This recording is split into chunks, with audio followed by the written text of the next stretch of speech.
The hero of this story, Jin Jungdo, was just another unlucky hunter, stuck with useless skills and no future. But everything changed when he gained a unique ability to draw cards revealing future events and hidden truths of the present.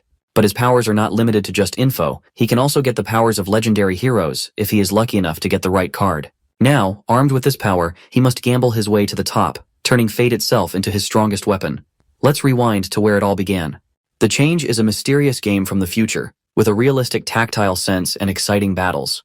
It transformed the world by bringing dungeons filled with monsters into the real world. Jin Jungdo, a pro gamer, is someone who always dreams of being a hero, like the mana user who fights in these dungeons, and is devastated to learn that his own abilities are just worthless. But when all his hopes are gone, the real universe grants him a set of skills that allow him to complete his dream to be a hero like those mana users. In the game, the system notifies Jin Jungdo about the dungeon break imminent and to defeat all the monsters that cross over. By doing that, he will be rewarded by the real universe upon success. Timing for doing this is 101 hours and 27 minutes. All of a sudden, huge amounts of monsters start appearing out of nowhere with their deadly structure and weapons. The monsters let out roars, shaking the ground of the dungeon, while Jin Jungdo stands there with his weapon in Liu Shan. Liu Shan notices that the monsters look more dangerous than the usual noble ones, though Jin Jungdo tells him not to worry. Now, the game notifies Jin and questions Jin Jungdo about using the combined draw as Jin agrees the blessing of the saintless luck gets detected. Jin smirks as the blessing of the saintless and Liu Shan's strong luck is an epic combination for him. The mana surges from his weapon and the energy around him feels much stronger than before. Light is striking from Jin's weapon, and he screams to make way for Zhang Yaiden. Suddenly, the monster started running towards him, but as he screamed, the lion's roar activated. 30% opponent's attack power. The system informs him for receiving aggro from all the affected opponents. By using the spinning tiger chariot strike skill with his sword, Jin slices all the monsters who come in his way in half. As Jin continues fighting, a new ally suddenly appears, Zhang Fei, Yide, a warrior of incredible strength, and Zhang Fei is at level 99. Jin uses all his skills, like sword mastery, hand-to-hand combat, enemy to all, spear mastery, mixed martial arts, etc., to kill those monsters. But suddenly one of the monsters comes from behind and attacks Jin on his head. However, his instincts kick in, and with a final wave of strength, he swings his sword and slices the monster's head in half. The battle is finally over. The dungeon is silent, though Jin's heavy breathing can be heard as pants after putting up a tough fight. He is hurt too because of the last monster. It hurts like hell. But he somehow achieved the victory. In this game, heroes of the past inform the future and even hide items in this mind-blowing game of luck that could overturn all the classes. However, Jin is ready no matter how the game unfolds. Other kids are playing outdoor games, while Jin Jungdo always preferred reading comics or novels. The main characters inside those stories were his heroes. He looked up to them and dreamed of becoming like them. One day, he stumbled upon a video game and got hooked on it. He played that game almost every time, and later on he found out he had a knack for playing it. So he turned pro, got pretty good scores too, and won the title of Jin Judo Forever Second Place. However, he couldn't become the main character no matter how hard he tried. But then one day, on February 22nd, 2022, the change happened. Reality became more like a game than a video game. Dungeons started popping up all over the city, from which hordes after hordes of monsters, as if in response to this dangerous phenomenon, people who could wield swords or use magic appeared. They were the mana users. All of them suddenly became the center of attention, surpassing any sports star or celebrity. People used to go out and see their interviews screening on the digital billboard. They were just like the main characters Jin Jungdo always dreamed of becoming. After seeing the mana users getting all the attention, Jin decided to become a mana user. 8 years later, Jin's dreams did not seem to turn into reality, and now he has a drinking habit, as it was a dream that never came to be. He has test results from the National Association of Mana Users showing the results, including his talents, communication, game, and patience, though they are not even remotely helpful in battle. Jin angrily bangs his head on the front door of his apartment and cries as he finds all those things on that paper worthless. He wonders what he has truly gained in return for 10 years of hard work and efforts. Though he tries to calm himself down and tells himself that he was never meant to be the main character, Jin then enters his apartment and plans to sleep all day as there is no work for him tomorrow. Instantly, he freaks out when he notices someone inside his home welcoming him inside and telling him that she has been waiting for him. Jin leaves the apartment thinking that maybe he has entered the wrong place, but suddenly realizes it is his own place and questions her who she is. She introduces herself as Winry Machina, a proxy from the universe. She elaborates that she has come to deliver a gift to him, the person who created the first miracle. Jin does not understand and questions if this is some kind of cult, and wonders if she is here because her talents suck so bad that it is a miracle. Winry assures him that it is not the case at all. As a matter of fact, he is the second person since the creation of the universe to have achieved level 3 of communication, and that is why the universe wishes to present this gift to him, and hopes that he accepts it. Winry Machina extends a firm hand toward him, and a weird kind of light or magic begins to come out from it, a glowing yellow aura. Her eyes are burning red, increasing the intensity of. As the yellow glowing aura increases, she utters the words, "Grant skill." All of a sudden, the whole apartment is consumed in smoke. Jin is very confused, wondering what just happened as the girl also disappeared. The skills, observation, status window, resistance, and comprehensive skill, information draw, were successfully unlocked. Jin's confusion increased, assuming the girl just planted skills in him. The girl's voice informs him that they understand he has a lot of questions, but he has to use his skill, status window, for more information. But after expressing that it was an honor to meet the person who created the first miracle, even her voice disappears. Jin is doubting everything that has happened, blaming it on drinking so much, but then the status window appears in front of him. It has an option for info draw, so Jin clicks on it while his mind is filled with tons of questions. He taps on it because he knows what the other skills are for, but he does not know what this particular thing is. As he taps on it, the info gacha with his tongue hands Jin a golden capsule. It is glowing, and suddenly it pops on its own. The system informs Jin that he has acquired rare information. His eyes widened in shock as he read the message. In the second week of April 2031, the winning numbers for the lottery are 1, 11, 17, 26, 47, 39. Bonus number, 23. While the first information of the day does not consume mana. One day ago, Choi Chulyun, the guildmaster, ordered everyone to pay attention, announcing many guilds, including theirs, have been competing fiercely over high-quality mana stones. However, he thanks Jin Jungdo and his persistent persuasion of Mr. Jung, the seeker and dungeon explorer. He excitedly announces that their guild has landed a contract on a newly found dungeon. All the guild members happily celebrate this news, and gladly ask Jin about how he managed to do this amazing job, and that they heard that Mr. Jung has a temper, and already turned down big offers from a larger guild. On the other hand, Cho Harke, a guild member, taunts Jin that he is still a petty salesman, and he really has it easy as all he needs to do is pour people a few drinks and suck up to them. However, Choi Chulyun stands up for Jin Jungdo and warns Cho Harke to keep his mouth shut. Though Cho Harke does not find anything wrong in it as he risks his life and works his ass off every time he goes into those dungeons, Jin, on the other hand, getting people drunk and feeding them crap is all good, according to him. He adds that all the members encourage him for it, and it is seriously starting to get on his nerves. He then leaves. Moreover, Choi Chulyun apologizes to Jungdo on his behalf, and expresses his anger by saying he would have fired Cho Harke if he wasn't that skilled. Afterwards, Choi Chulyun hands him the incentive he promised to give him if he landed this contract. Finally, he saved up enough, the 300 million won awake fee, that will make him a mana user. Later on, Jin arrives at the Awakener. It's a magic machine that transforms a normal person into a mana user and analyzes what their innate abilities or talents are as a mana user. Suddenly, he notices the guild members and guild master. Although he thought he was coming alone with Seo Yoon, Choi Chulyun energetically tells Jin not to be like this, as today is the day 2 of their guild's members are becoming users. A person just came out of the Awakener, and now it's Seo Yoon's turn. She waves her hand towards Jin, and she addresses him as Jungdo, though it annoys him because he told her to call him Mr. Jun when they are with the guild. As she goes inside, Jungdo notices Cho Harke wondering what he is doing there anyway, and assumes maybe it is because of Seo Yoon, as he has been noticing the kind of looks Harke has been giving Seo Yoon. He then sees the stats of Choi Jae-won, realizing he won't be able to get into a combat squad because he does not have a lot of mana, also has 4 talents, and his main talent is alertness. Jin then overhears a guy and a girl talking, saying that people don't call the Awakener a lottery machine for nothing, because if someone wins, they will get many talents that are suitable for combat.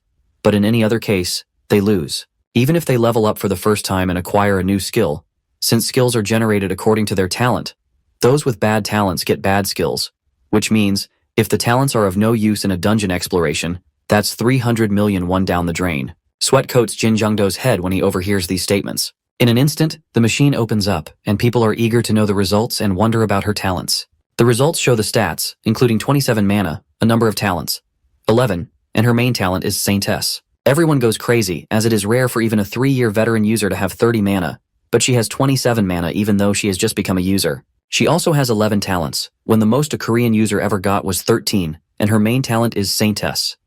It is the same talent as the user Messiah from France. People claim that the best rookie of all time has appeared.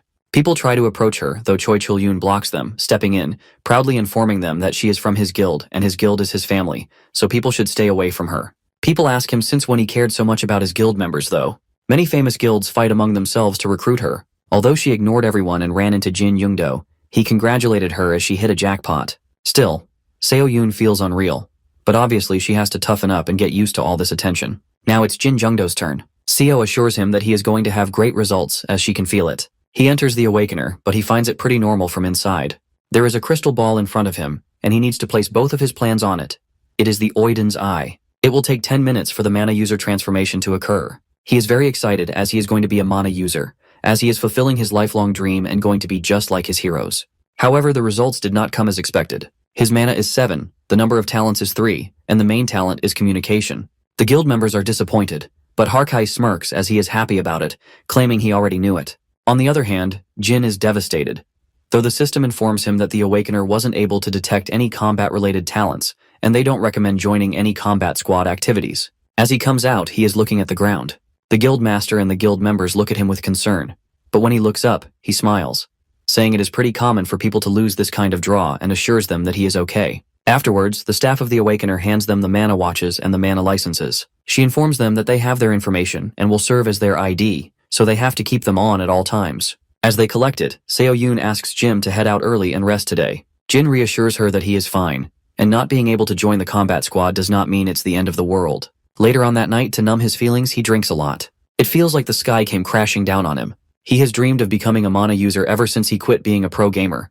But his dream is destroyed because of a worthless talent. At least that is what he has been thinking up to this moment. Right now, he is in utter disbelief as 2023 is next year. He has so many questions about who that girl is and why she gave him this incredible skill, as he thought skills were only given on the first level up or generated by skill stones, which are only found in dungeons. He can't wrap his head around what is happening, but one thing is for sure. He can get information about the future by using this information draw skill. He then plans to find out more, so he taps on the info draw on the status window again, but suddenly that weird creature, basically the info gacha, starts stirring violently. The info gacha informs Jin that 1 mana will be spent for every draw, so Jin agrees. The info gacha reveals weird info like the cat next door is pregnant. The biggest storm the Korean peninsula has seen will hit in 102 years, 30 days, 22 hours, and 17 seconds. Winry is actually a maid from another dimension, and so on. Not one useful draw. Jin knows this is a skill from a game talent and all, but this draw thing sucks big time. After this much draw, he has only 1 mana left now, but then he notices that the changes are applied in real time. Normal users can only check for changes in their stats through their mana watch, which is updated by the Awaker. With this status window skill, he will be able to know how his stats change even when he is raiding a dungeon, so that is a major advantage.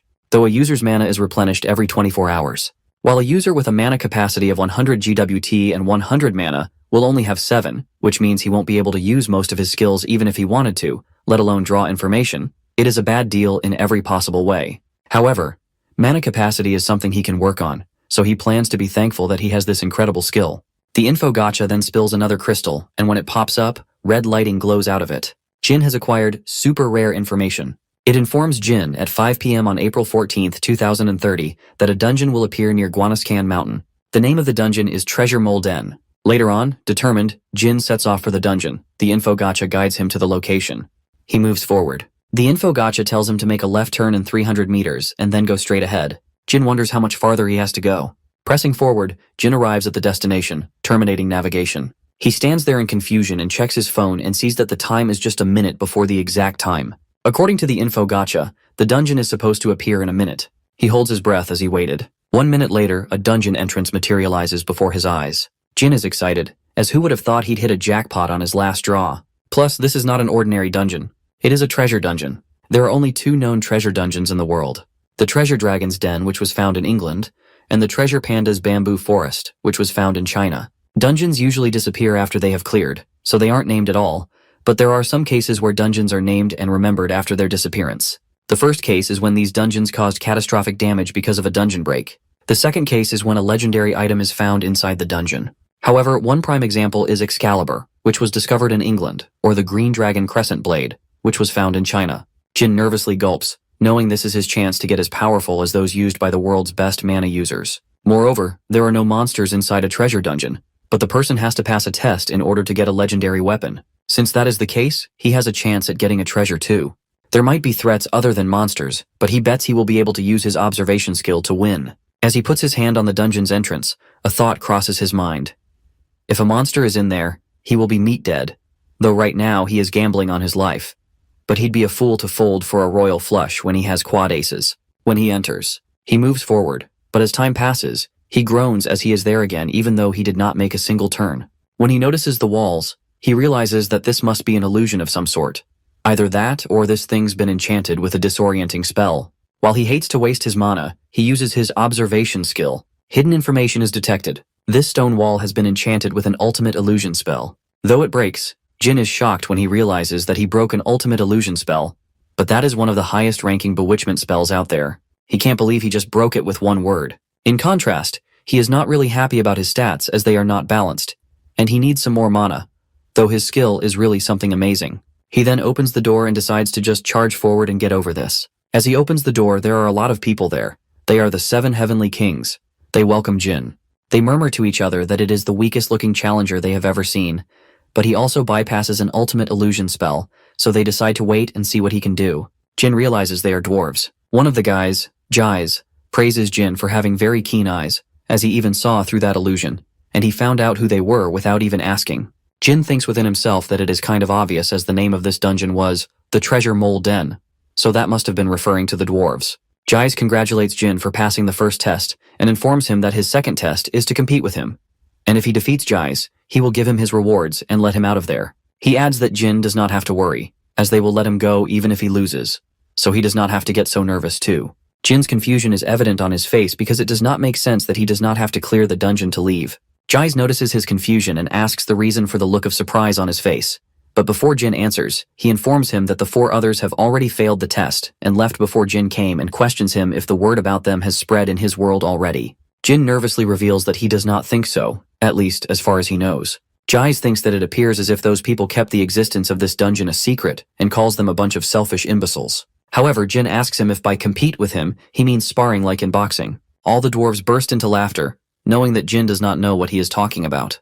They make fun of him, mocking humans for being barbaric, and ask if his people still settle matters with fighting. They mock him, passing comments like his race still needs some evolution to do. On the other hand, Jais stands there very calm and composed and asks Jin to come with him. As they move forward, Jais mentions that the one that came before Jin actually charged at him with his sword, so Jais roughed him up a little, and that got him to behave. He asks Jin if trying to stick a sword into a stranger's heart is the way humans greet people. He even calls humans savages. Jin is annoyed and irritated and wonders who they are calling savages. Though Jais revealed that he sparred with them like they wanted, no one could take more than one blow. Jin nods, thinking within himself that he is a mere savage with only 7 mana. Jais continues that this is the reason they have decided to compete with their rules, and he believes that would be better for him as well. Jin questions him that if they believe humans are so uncivilized, why bother bringing them here? Jais scoffed, confessing that they don't really want to, but it is not up to them, and that he regrets swearing that Gaius. Jin wonders who Gaius is and guesses that maybe he is referring to the Gaius, a sacred pact that grants great power but limits someone's actions, from Celtic mythology.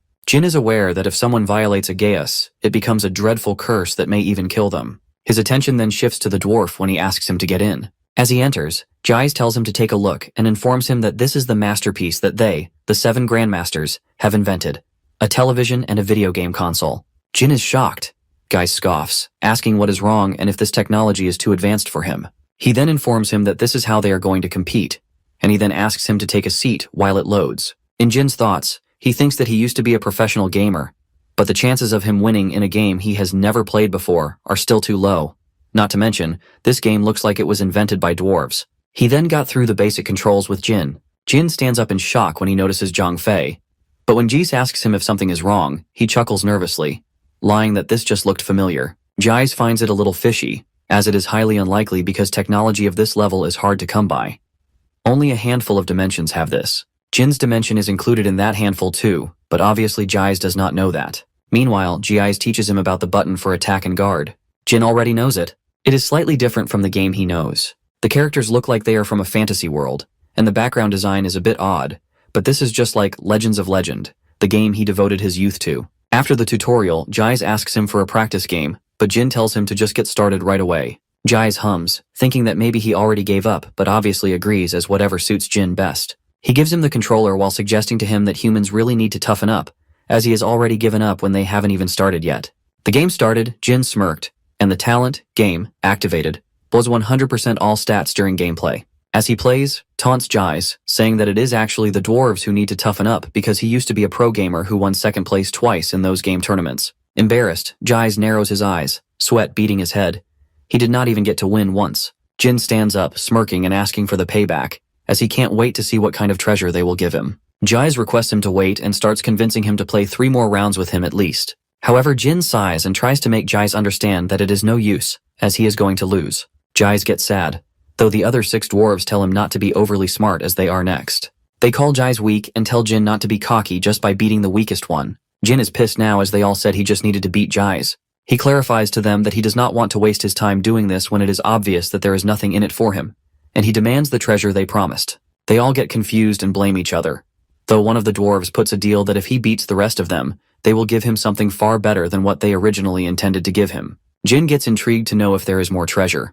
So the dwarf hums and explains that, at first they were just going to give away stuff that had been lying in the storage like what that lizard and furface do in their own dungeons. Jin realizes they are referring to the dragon and pandas in England and China. He realizes that these beings can communicate with each other, even though they belong to different dungeons. Meanwhile, the dwarf continues explaining that if he manages to defeat the rest of them, they, the 7 grandmasters, will forge an item just for him. A few moments later, they all lie there exhausted, defeated by Jin, wondering how such a combination is possible and that they couldn't even land one punch. Jin smirks and teases them, pretending to feel bad for them. He jokes that, as a savage, he has forgotten to be considerate. He agrees to the idea that players should get to enjoy the game, so this time he will just play with 2 fingers. The dwarves plead with him not to harass him anymore. After that, Jais analyzes Jin with their device and asks him what he thought while getting here with such stats and 7 mana, but suddenly he gets in utter disbelief. His expression darkens as he sees something unbelievable. Jin is confused, asking if something is wrong. While Jais tells him to shut up, let him think, and asks Mikhail to come there for a minute, as he can't figure this out by himself.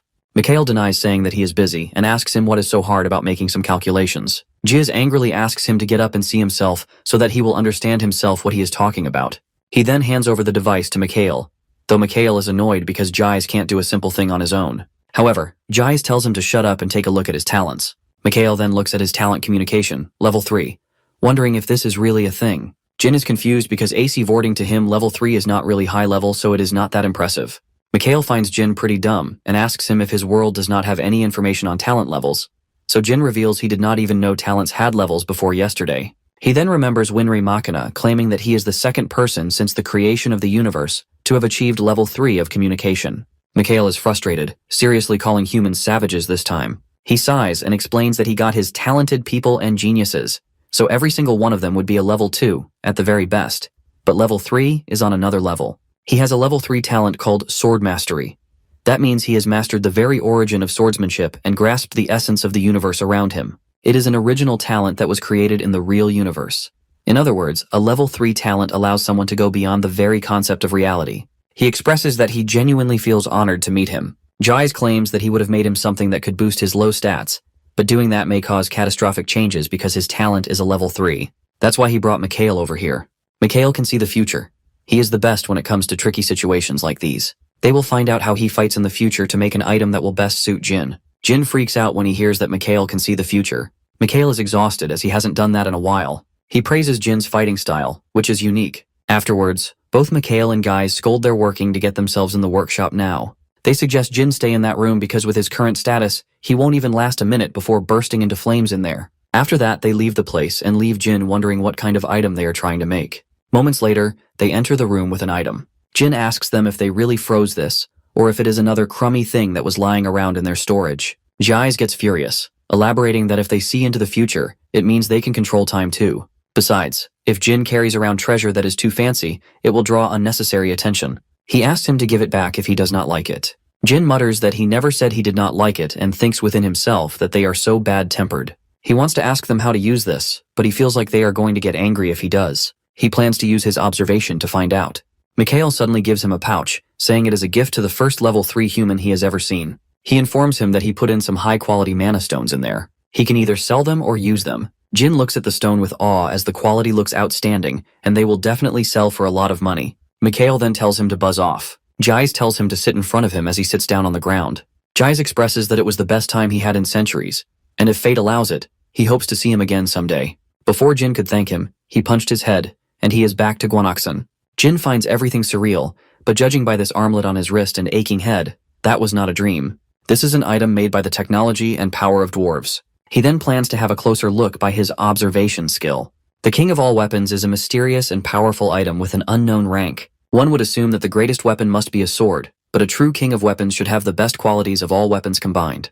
This weapon has 3 incredible traits. First, it can transform into any weapon the user imagines, as long as mana is injected into it. Second, it increases all of the user's stats by 10, making them stronger in every way. Lastly, it is completely indestructible, meaning it will never break no matter what happens. Jin finds the boost on all stats great, but he has heard Excalibur or the Green Dragon Crescent Blade can have a monster in one stroke. He'd think a king of weapons would be more intimidating than that. He wonders what the weapon will change into one the user imagines once injected with mana. Although these traits would suit a user with combat-related talents, he does not have any of those. But then he realizes he has information draw.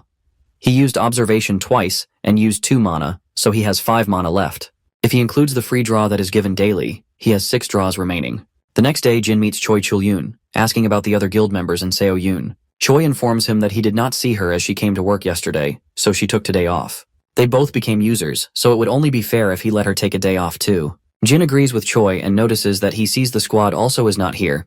So what are they up to? Choi informs him that he sent them on a vacation to recharge before the big raid. Jin does not understand as they still have 6 days left until the raid, but realizes on his own that he is trying to keep Cho Harke away from him. Jin finds Choi Chol-yoon a considerate person, though he looks scary, as the other guilds would have kicked him out for becoming a useless user. His thoughts are interrupted when Choi asks him if he is going to join the raid this time, because no matter what his talents are, he should level up and get that bonus skill. After all, there are cases where a non-combat user gets a decent combat-related skill that proves useful to the combat squad. Jin excitedly agrees and admits that was the sole reason why he joined a guild in the first place. Suddenly Choi notices the bracelet and asks where he got it, as it looks like something his grandfather would wear. Jin confusingly laughs and lies that someone gave it to him as a gift. No one would ever imagine that he went and cleared a treasure dungeon. Jin hopes this raid will be a good opportunity to test out the king of all weapons. Mr. Choi asks Cho Hakre what time it is, but he can't help.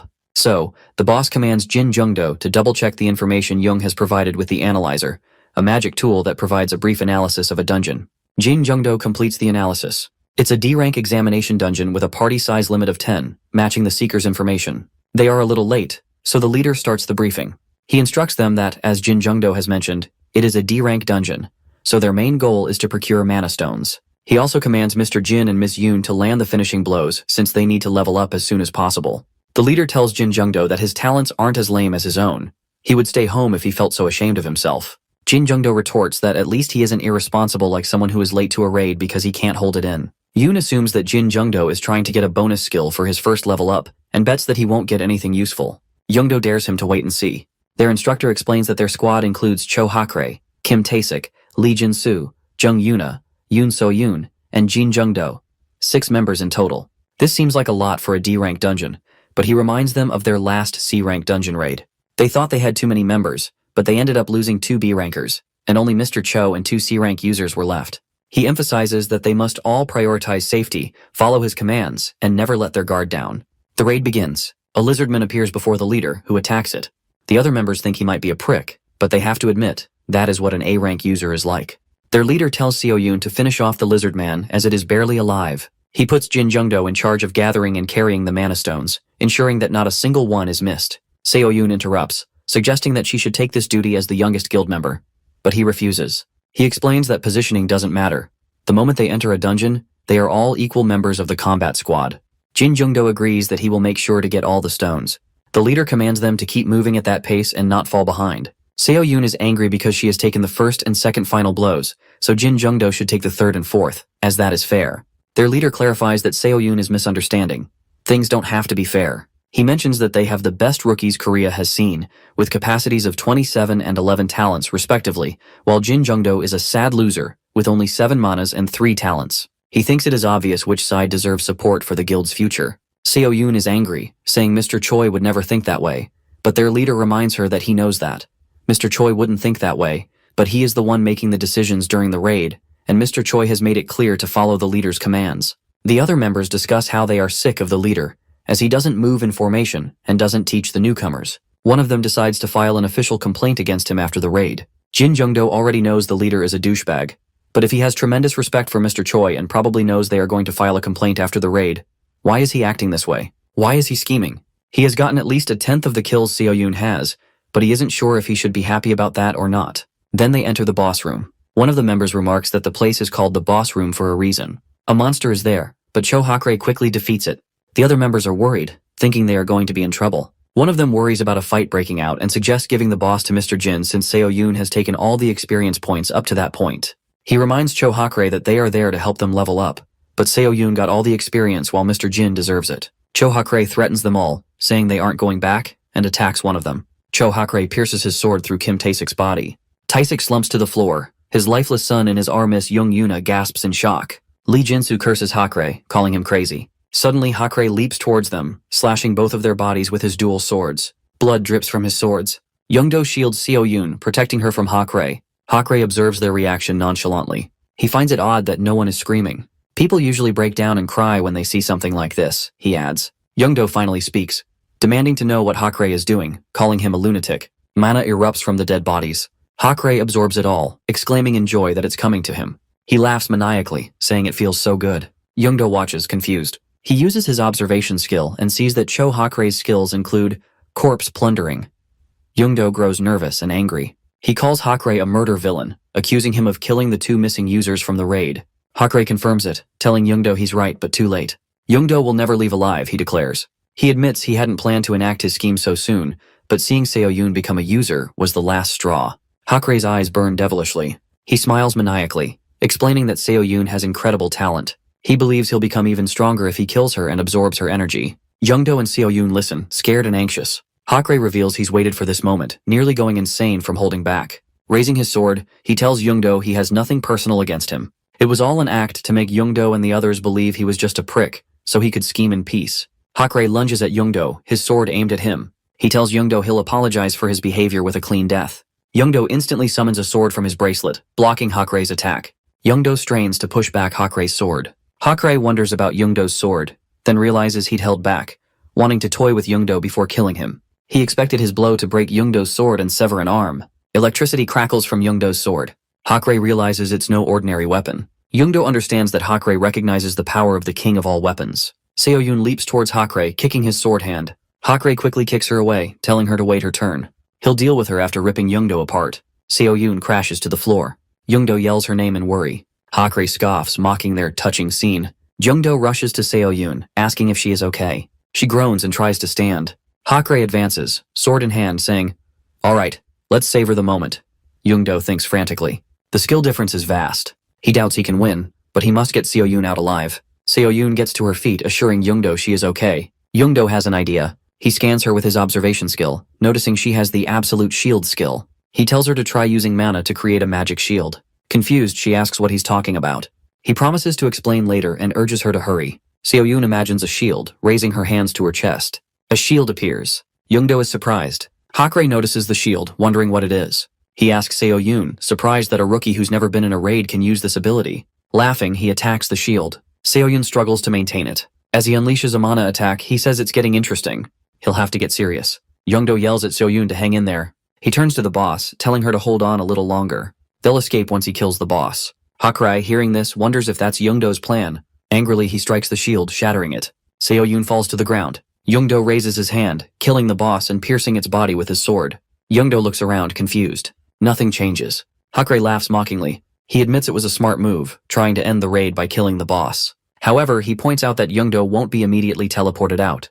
Teleportation takes 10 to 30 minutes. He laughs, asking if anyone told Youngdo that.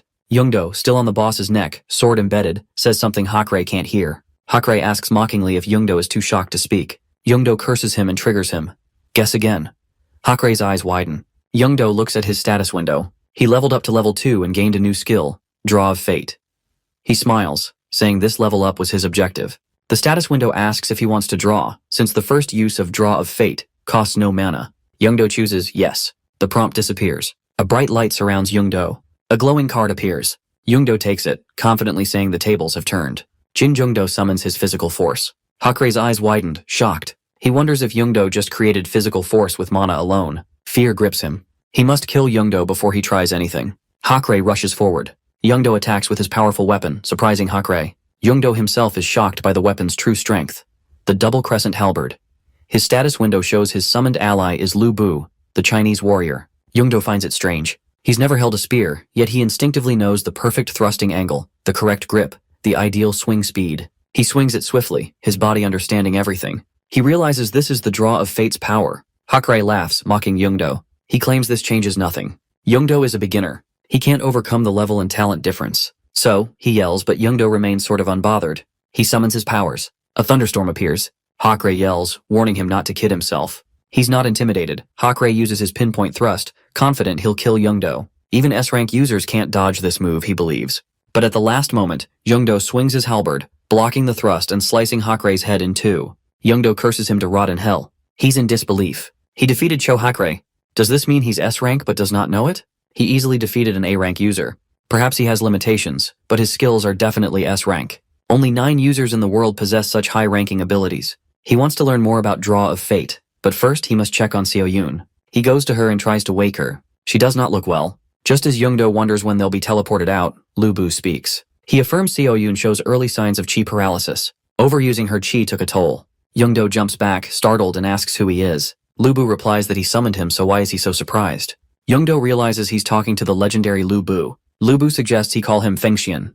He advises Youngdo to take care of the young woman first, and it is nothing serious, just overuse of chi. He suggests injecting chi into her Mingmen point. Youngdo remembers realizers referring to mana as chi in meetings. As Youngdo injects chi, Seo-yoon wakes. Fengxian asserts it worked, and she will be fine with rest. Youngdo thanks him for saving them. Fengxian adds he should be thanking Youngdo for freeing him from that boring place. His time is up.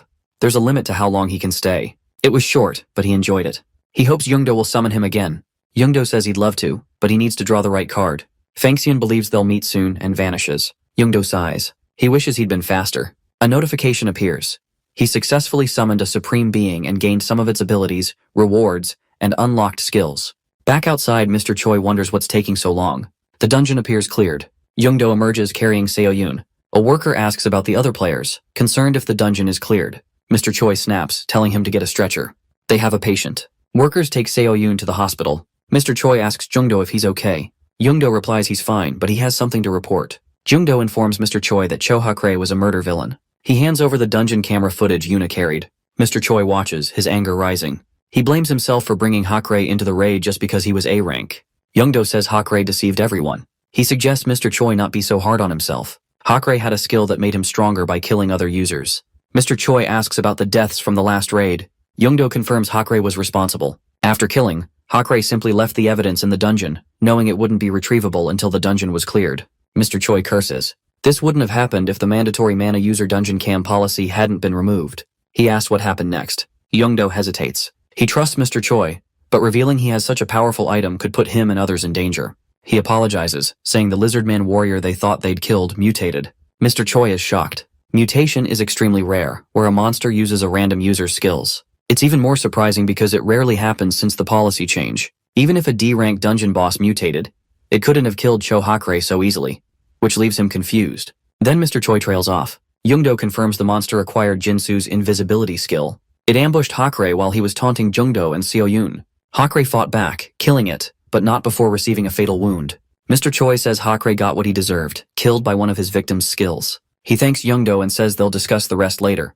Youngdo should rest. Later, Youngdo checks on Seo-yoon. Exhausted, he lies on a bench but needs to check his status. He opens his status window. A triangle appears on the Draw of Fate section. He remembers the triangle on the information drawer led to subcategories.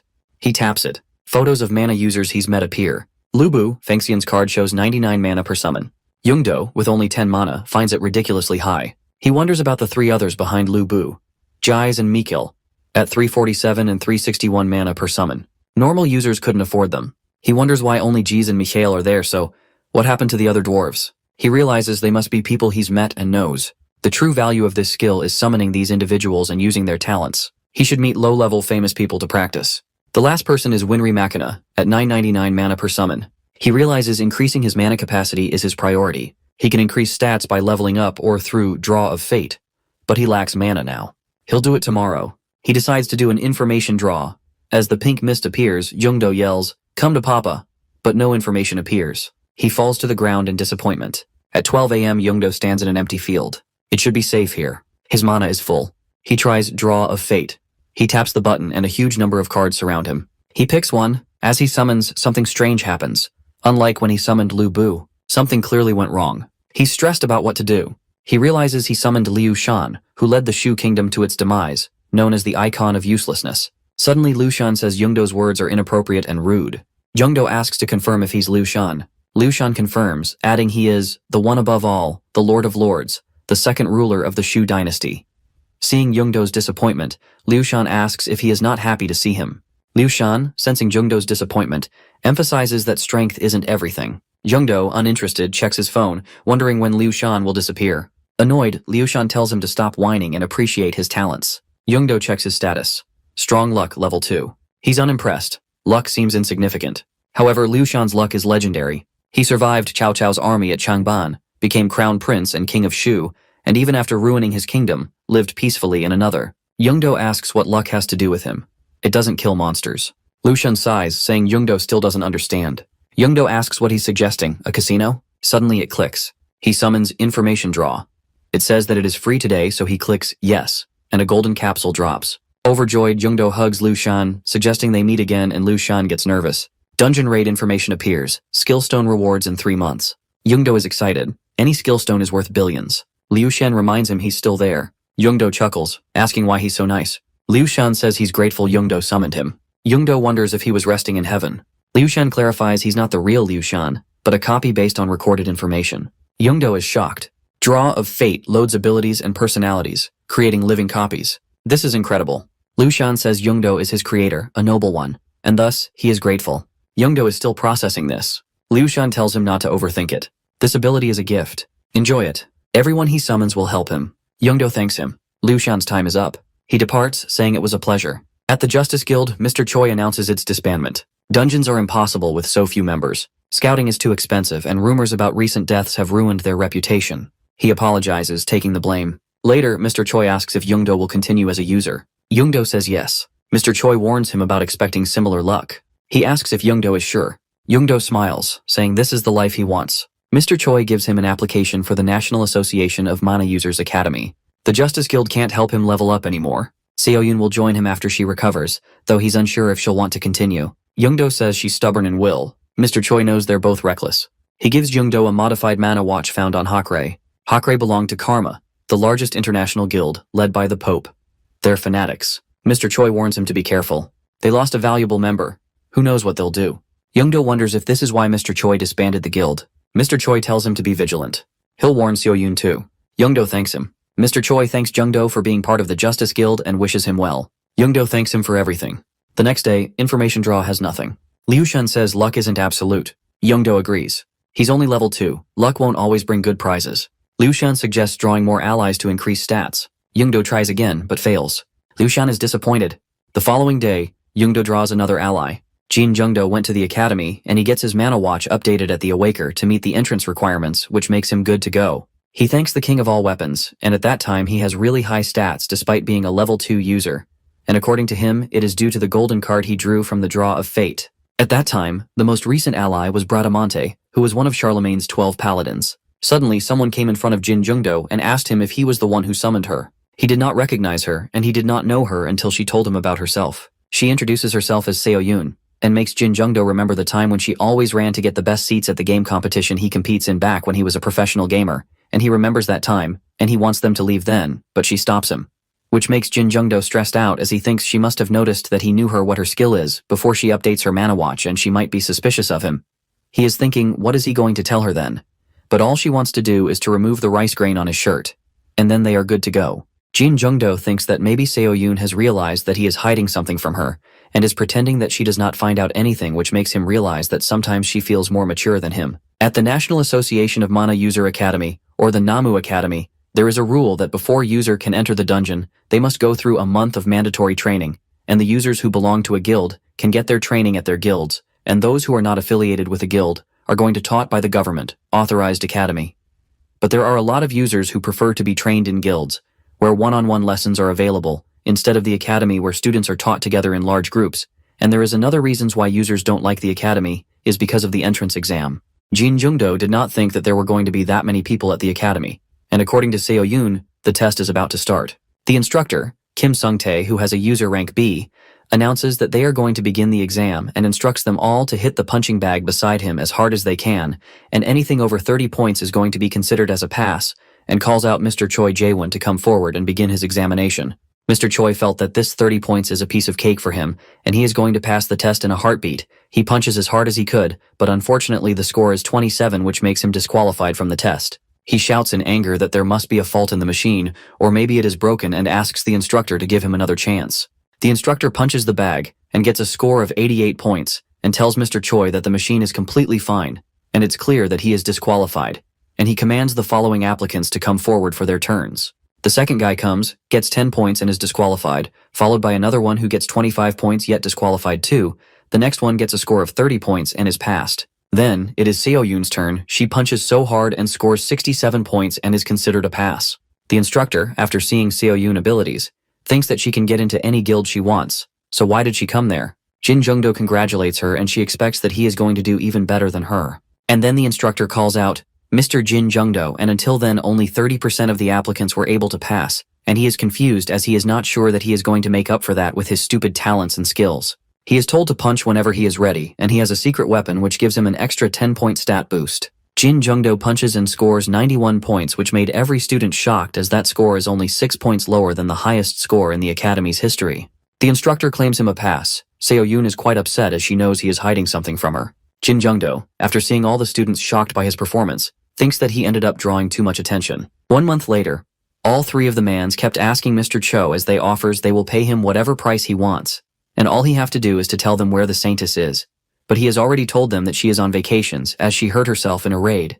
They wants him to give them a hint on where she is staying, and in return they will do anything he wants. He tells him by presenting the form in front of them which claims that she is in the academy, but they did not believe him, and wants to know the exact thing as she is not even in Mr. Cho's guild. In the meanwhile, a phone call comes from one of their members only, and he informs them that he gets to know about the saint and commands them to send the scouts to the academy. The academy's training kept going for a month where, in the first week, all the focus is on teaching the students about dungeons and monsters. In the second week, the main focus is on the weaponry. The third week is all about emergency protocols. The last is on joint combat training while on the final day of school.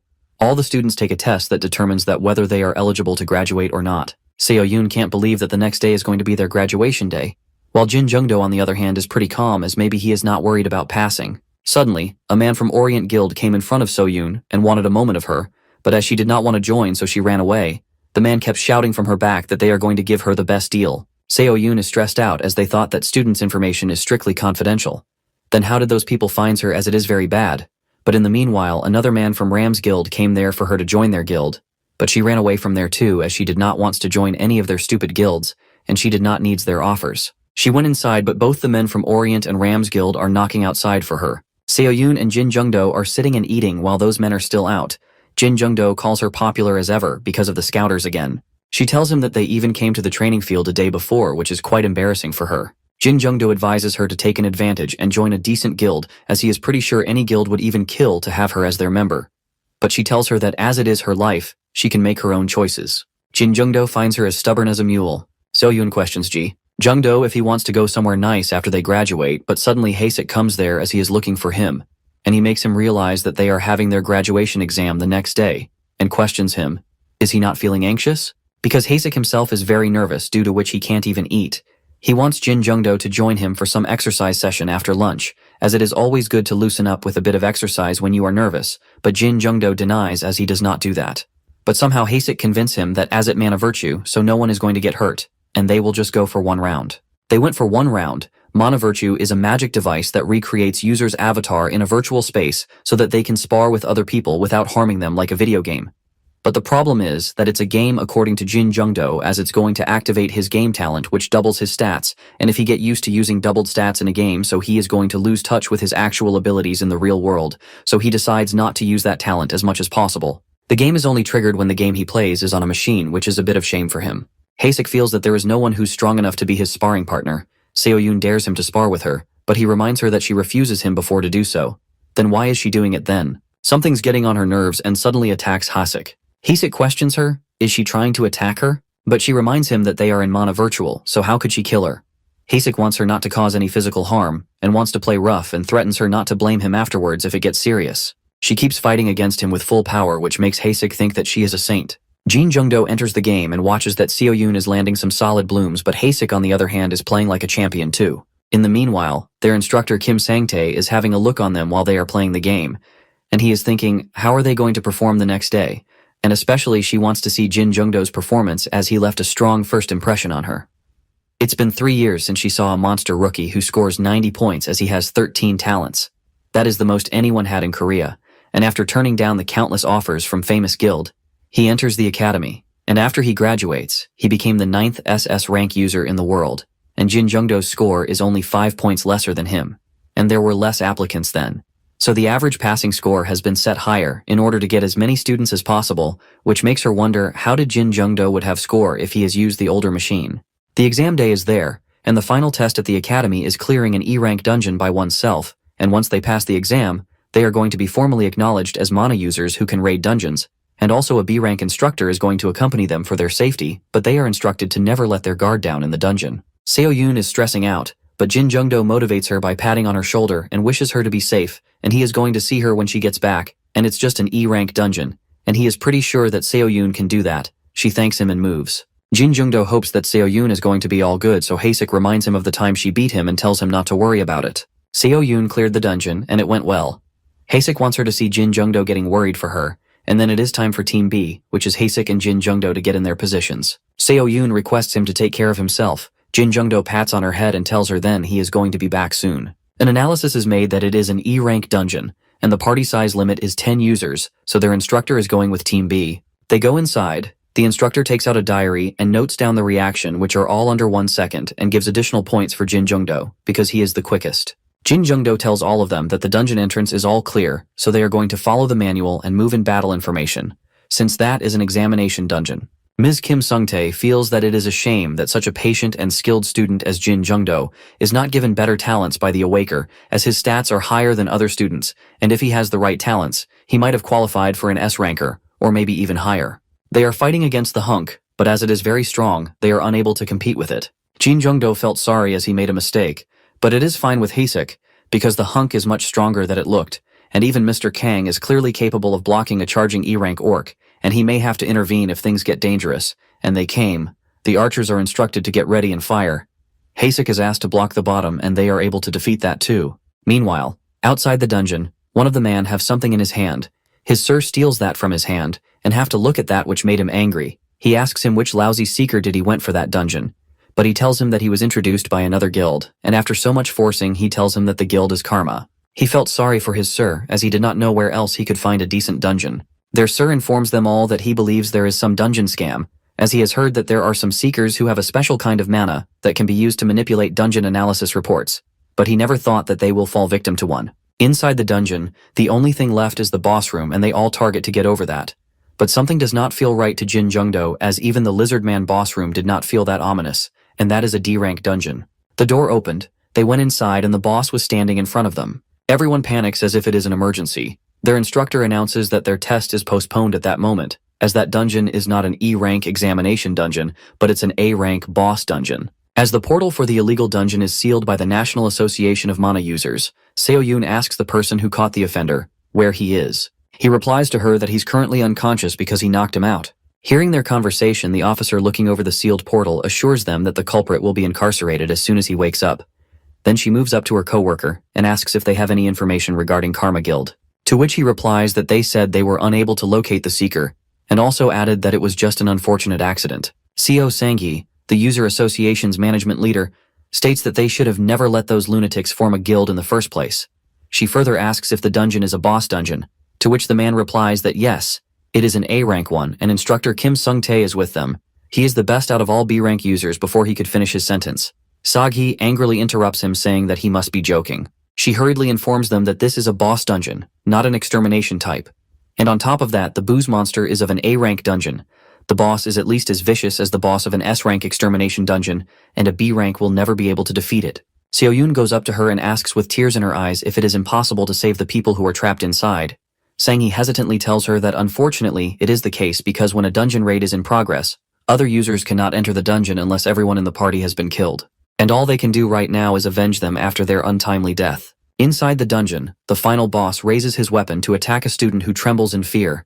Just then Sang-tae uses a mesmerizing entangle to stop the boss, and the tangles start emerging from the ground as they tightly hold the boss, Sangtae orders everyone and informs that he will be their party leader from this point forward as he tries to fight the monster. He tells them to stay focused and do exactly what he alleges. The students also get worried, as Sangtae continues instructing them that they need to land as many critical blows as possible while he is holding on to the boss monster. Students look at the uncontrollable monster and shake in worry, as one student bursts into tears yelling that she can't fight a monster like this. Just then, the boss monster tears the entangles Sangtae had forced upon him. As he thinks that the monster is already setting himself free, he tries once again as the boss monster lets out a low growl, and Sangtae brings forward that at this rate they will all die down here. Just as the boss monster attacks Sangtae, Youngdo unsheathes his special weapon and attacks the boss. He fights the boss alone with his sword, as everyone lets out audible gasps, shocked at the scenes. 10 minutes ago when they faced the A-rank boss monster and Sangtae tried to hold it, Jondo thought that he couldn't afford to hide his ability in a situation like this, and that he needed more luck than ever right now. He hurriedly summoned an ally, Liu Shan, as he greets him saying that it has been a while since he last saw him but got cut after watching the boss monster. He lets out a scream saying, "What is that hideous monster?" Youngdo hurriedly informs him that he has no time to explain anything and he has faith in Liu Shan, with a determined look on his face, to which Liu Shan stops him waving his hands around that why would Youngdo has any faith in him for a battle, saying that he is not even a warrior. Listening to him, Youngdo abruptly opens the draw of fate and thinks if he was able to use information draw, with Liu Shan by his side, that probably means that he can use the draw of fate as well. He watches as a notification appears with a ding that shows that the 10th draw of fate draws a hero of a rare rank or above. Liu Shan laughs and states that it looks like he will have to thank him later as he chose a diamond card from the draw. Youngdo exclaims in excitement that it's a diamond card. Youngdo crashes the boss monster, as Sangtae asks him with a shock what on earth is happening right now, to which Youngdo meekly replies that he just got lucky, that's all. Jegdo looks back at the ally he summoned, Siegfried of level 99. He snickers and thinks that the mighty hero from Germanic mythology is here, and who would have thought he would summon the dragon slayer who defeated Fafnir the evil dragon. The boss monster stomps his feet on the ground and as he blocks Youngdo's attack, he opens his mouth in shock. Thinking if the monster blocked his attacks for real, he activates observation and thinks that Cho Hakre, who was an A-rank user, also couldn't defend himself against his attacks. Then what level is that boss monster on? He observes its level, which shows that the monster is an orc lord, or level 82. Youngdo eyes widened in shock that this monster is on level 82. He thinks that it's a high level among S-rank monsters. Just then the monster runs towards him as Siegfried alerts him about it. The monster raises its weapon to end Youngdo right on the spot, but Youngdo dodges that attack with great skill. But the monster raises its weapon again to attack him, and Youngdo wields his sword also moves toward the filthy A-rank boss monster, and uses all of his might to attack him. Youngdo attacks the boss monster with his sword, and the boss monster is surprised by the strength of his attack. Youngdo grits his teeth, his sword clashing with the monster's weapon. He mocks the monster by sarcastically asking him if he is an S-rank monster. Youngdo hits the S-rank monster again and asks the boss monster how long he can last up against his SS rank abilities. The gigantic green-colored boss monster lifts his axe with a roar and attacks Youngdo. He dodges and attacks, slashing the monster. The monster finally lets out a roar as he runs towards Youngdo, but Youngdo again uses his sword to block his attacks. Youngdo laughs at the monster's face as he mocks him, asking if this is everything he got, angering the boss even more. The battle continues as each attack and block the coming blows, leaving their audience in a state of shock and worry. Youngdo finally raises his sword and passes a smile at the monster, stating that it's over and calls him a big guy, and runs toward the monster with a raised sword and stabs it right in his stomach as it falls down with an ear-piercing screech. Siegfried appears again as he congratulates Youngdo, saying that he did a good job at defeating the enemy. He replies that it's thanks to him anyway. Haishik and other students come running to him and thank him, saying that if it weren't for Kim Sangtae and him, they all would be dead by that monster. Youngdo waves his hand as he implies that there is no need to thank him, and he is just glad that everyone is all right. Haishik exclaims that his attacks were incredible. Sangtae approaches him and informs him that he has many questions to ask him, but he believes they will have to finish what they came here for first. He smiles at him as he replies that he will gladly provide the answer. Just then he feels a sudden presence of the monster's hand from his behind. Haishik pushes him and telling him to look out as he comes in direct contact with the monster's hand as it slashes Haishik's arm, and he lets out a yell of pain and gets pushed by the monster. The boss monster stands up with red rays coming out of his eyes and its head. Haishik crashes into the pillar with a thud. Youngdo looks at the monster as he curses the damn thing and raises his sword to attack him again, but the monster blocks his attacks. Youngdo thinks that why is it happening now as his attacks go useless against the beast. He asks Sangtae if it's common among orc lords to have this skill, to which Sangtae replies that not at all, and orc lords usually engage in hand-in-hand combat while using their war cries to confuse the enemy. And as far as he knows, this isn't how an orc lord fights at all. Sangtae realizes something as he starts saying that he does have a theory, and this may be a rare case where a monster learns to use a new skill when it is close to its death. In other words, that Orc Lord has mutated. Just then, the Orc Lord lets out a roar, throwing many small rocks at the students. Suddenly, a student informs him that he can't move, to which Kim Sangtae tells him that this is an Orc Lord's war cry. Youngdo charges toward it, activating his skill and patience, but gets pushed by the Orc Lord throwing punches at him. He barely dodges his attacks, but attacks the monster again. He thinks about why this monster is suddenly so fast. Suddenly, someone screams at him to look above him, but he blocks his attack using his sword. Just then, Siegfried appears, saying that the monster is using one of his skills, Dragon Blood Awakening. It is a skill he acquired after he slayed Fafnir and drank its blood, and when used in a groggy state, it cancels out all attacks headed the user's way and heals their every wound, while boosting all their stats temporarily. Youngdo turns towards Siegfried and asks him if he is actually serious. Siegfried cries, telling him to look behind, but the monster attacks him as Youngdo staggers. The monster keeps attacking and Youngdo barely dodges his attacks. Siegfried informs that it looks like his time in this world has run out. Youngdo asks in shock, if the time is really up. Siegfried replies the skill won't last too long and just stay away from the monster until it wears. And before finishing his sentence, he vanishes. And suddenly, Youngdo's sword gets too heavy to lift by him alone. The monster looks at him and grins. Youngdo gets scared and thinks that it looks like the monster noticed that he has become weaker. He looks behind him where everyone is still in their place. He thinks that the others can't even move right now, and he can't even use the Raw of Fate because he does not have any more mana. He looks at the monster with a shocked look on his face and a sword, too heavy for him, as he thinks that what can he do in this situation. The monster raises his hand as Youngdo just stares at him, thinking if it's really the end for him. He remembers that after all, he has been through to finally become a mana user. He thinks of Seo-yoon's teary face, and thinks that he even promised Seo-yoon that he would be back, and dejectedly indicates that he does not want to die like this. The boss monster in front of him visually fumes with anger, his teeth bared. Jungdu tightens his hold on his sword and clenches it tightly. He shouts in decline that he refuses to die like this. He stomps his feet and shouts at the monster, calling Orc, and swings his sword with all of his strength, slashing the Orc's hand off his arm. He screams loudly at the monster that it will never get him. The Orc laughs at Jungdu's hopeful effort. At Jungdu's strong attack, a notification window pops up saying that the king of all weapons has successfully reproduced an ancient weapon. Another one speaks that he can now use all the abilities of the ancient weapon, Balmung the Demon Slayer. Another notification window shows that Dragon Blood is detected in the opponent, and that 1000% to user stats when facing opponents with Dragon Blood. Jungdu's eyes blaze with a neon glow as he lifts his sword with a scream and slashes the boss monster's body in half. Youngdo is relieved and finally lets out a sigh of relief with the Orc's corpse beside his feet.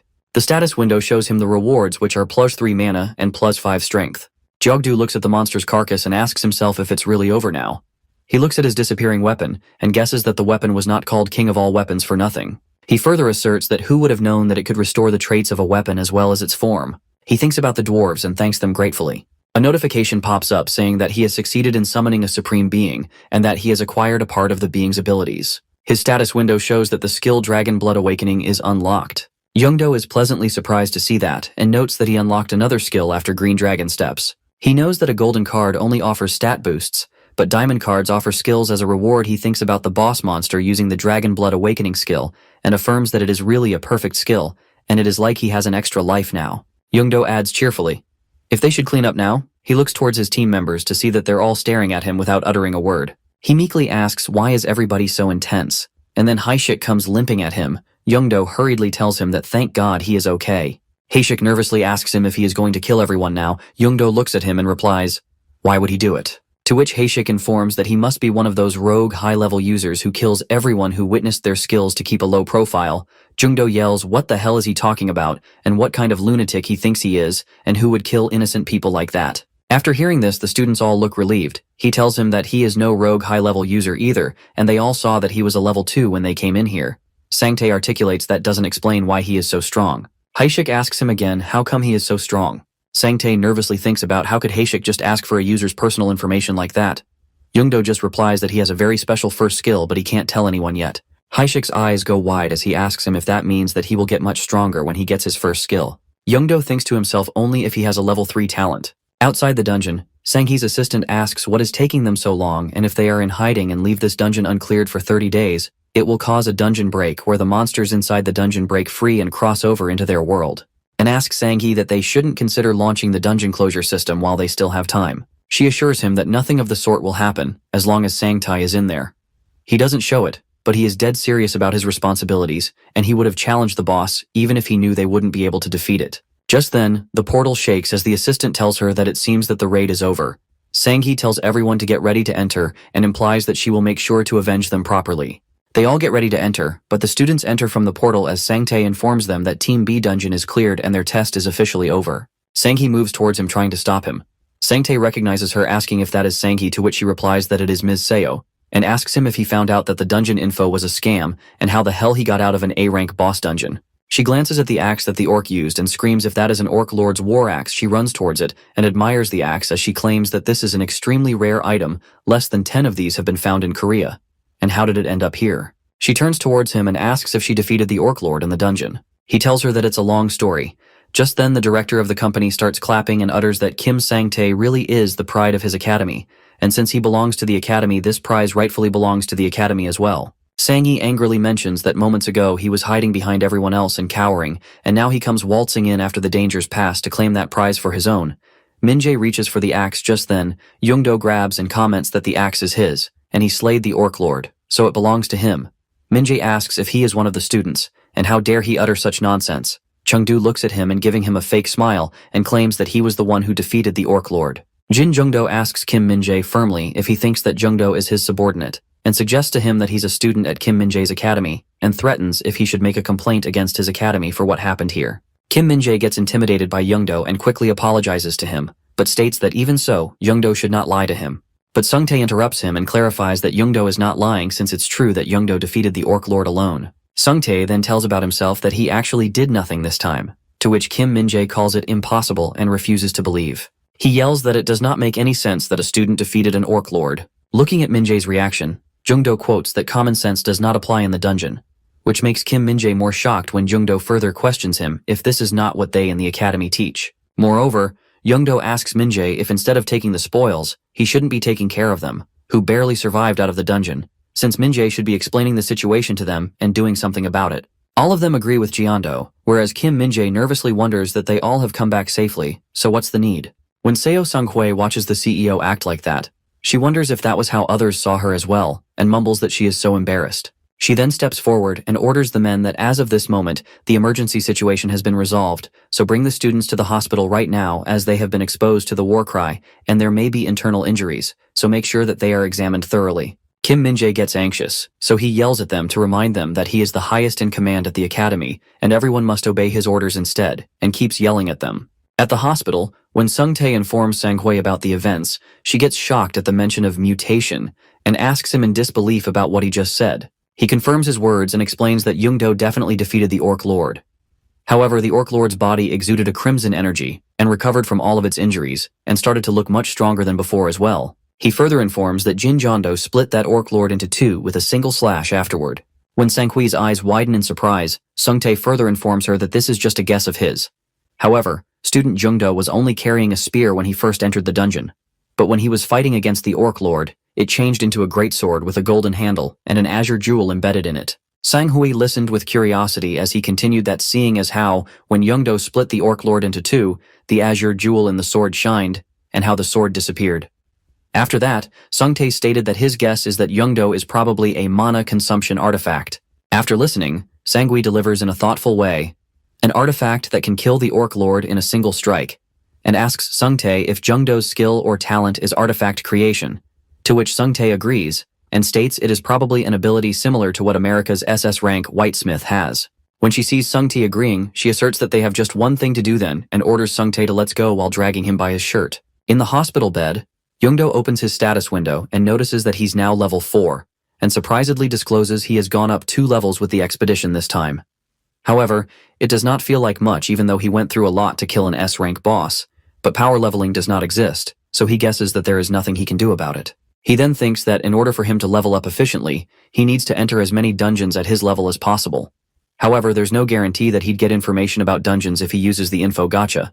Plus, there's a limit as to how many dungeons he can find by himself. He asks himself what he should do about this when he hears a knock at the door and the voice of a woman informing him that she is Seo Sang-hwae and seeks permission to come in. He quickly closes his status window and allows her in. Sang-hwee enters the room along with Sung-tae and asks Jung-do about how he's feeling. He answered that fortunately he wasn't injured, so they said that he could be discharged tomorrow. She expresses her relief and says that she'll introduce herself formally to him, and informs that she is the task force team leader from the Korean Users Association, who is in charge of the incident this time around, and her name is Seo Sang-hue. She then says that she thinks they owe him an explanation for the incident this time, to which Youngdo agrees.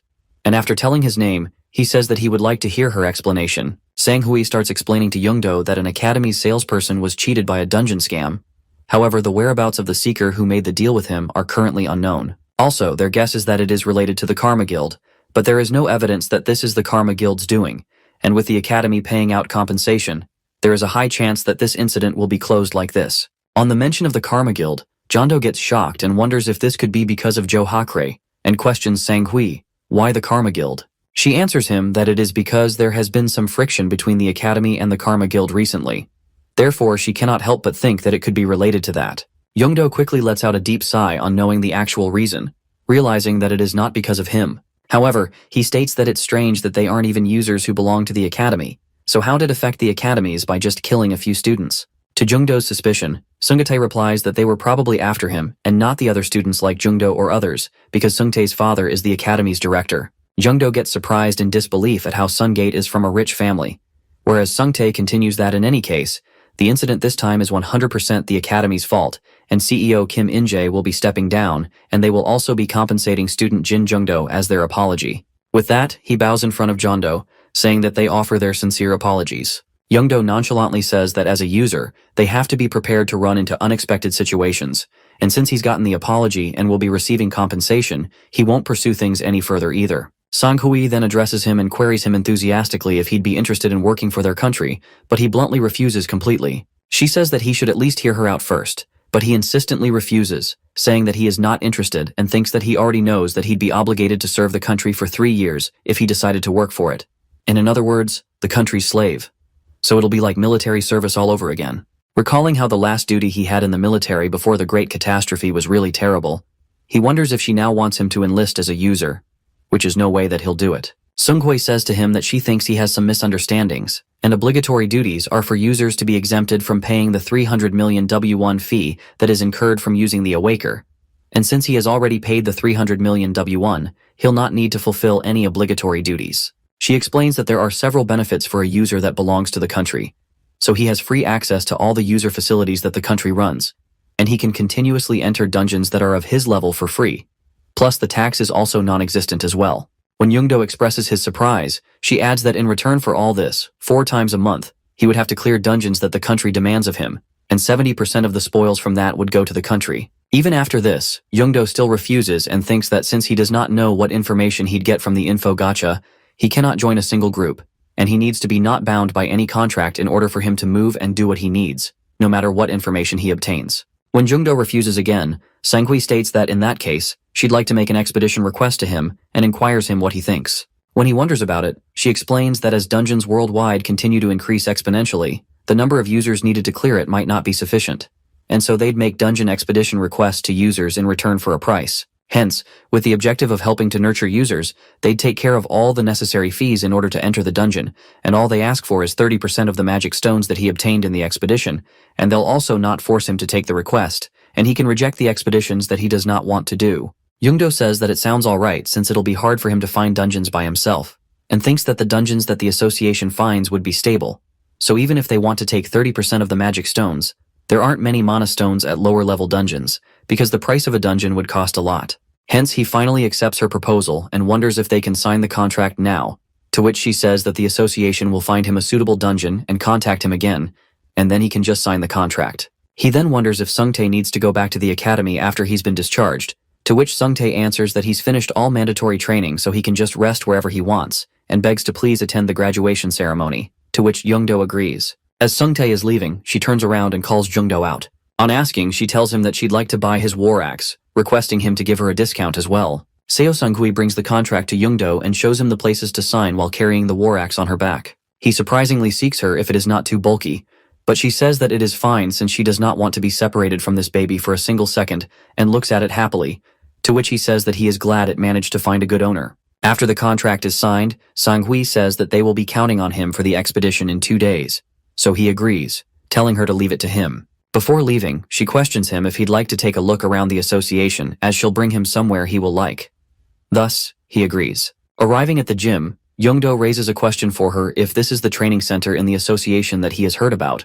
Whereas when the guys see Sangui approaching, they improve their workout. Passing by them, she inquires them if they are doing their best, because if they do not want to become a burden in expeditions, they should train as if it is their last day, and they all affirm energetically. One of them looks at her and admiringly calls her amazing, whereas another one appreciates that she is working hard with her dazzling beauty and impressive charisma today, while wondering about Youngdo, who he is. As they walk ahead, Han Sang-hyuk greets Sang-hui, so she quizzes him if he was training. He looks up at Youngdo and wonders if he is the person who took down the Orc Lord in the dungeon incident, so Youngdo greets him and introduces himself. Sang-hyuk then also introduces himself, and Sang-hui informs Sang-hyuk that Youngdo was here to settle some stuff with the association, so she decided to show him around the headquarters. She instructs Sang-hyuk not to be rude to Youngdo since he's an important guest. Sang-hyuk looks at Youngdo closely, and despite Sang-hui's order, when he challenges him for a mock duel, Sang-hui scolds him if he did not hear her when she told him not to be rude, to which he questions if this is not the fastest way for users to get to know each other. Youngdo thinks to himself if Sang-hyuk is trying to show off how strong he is by taking him down,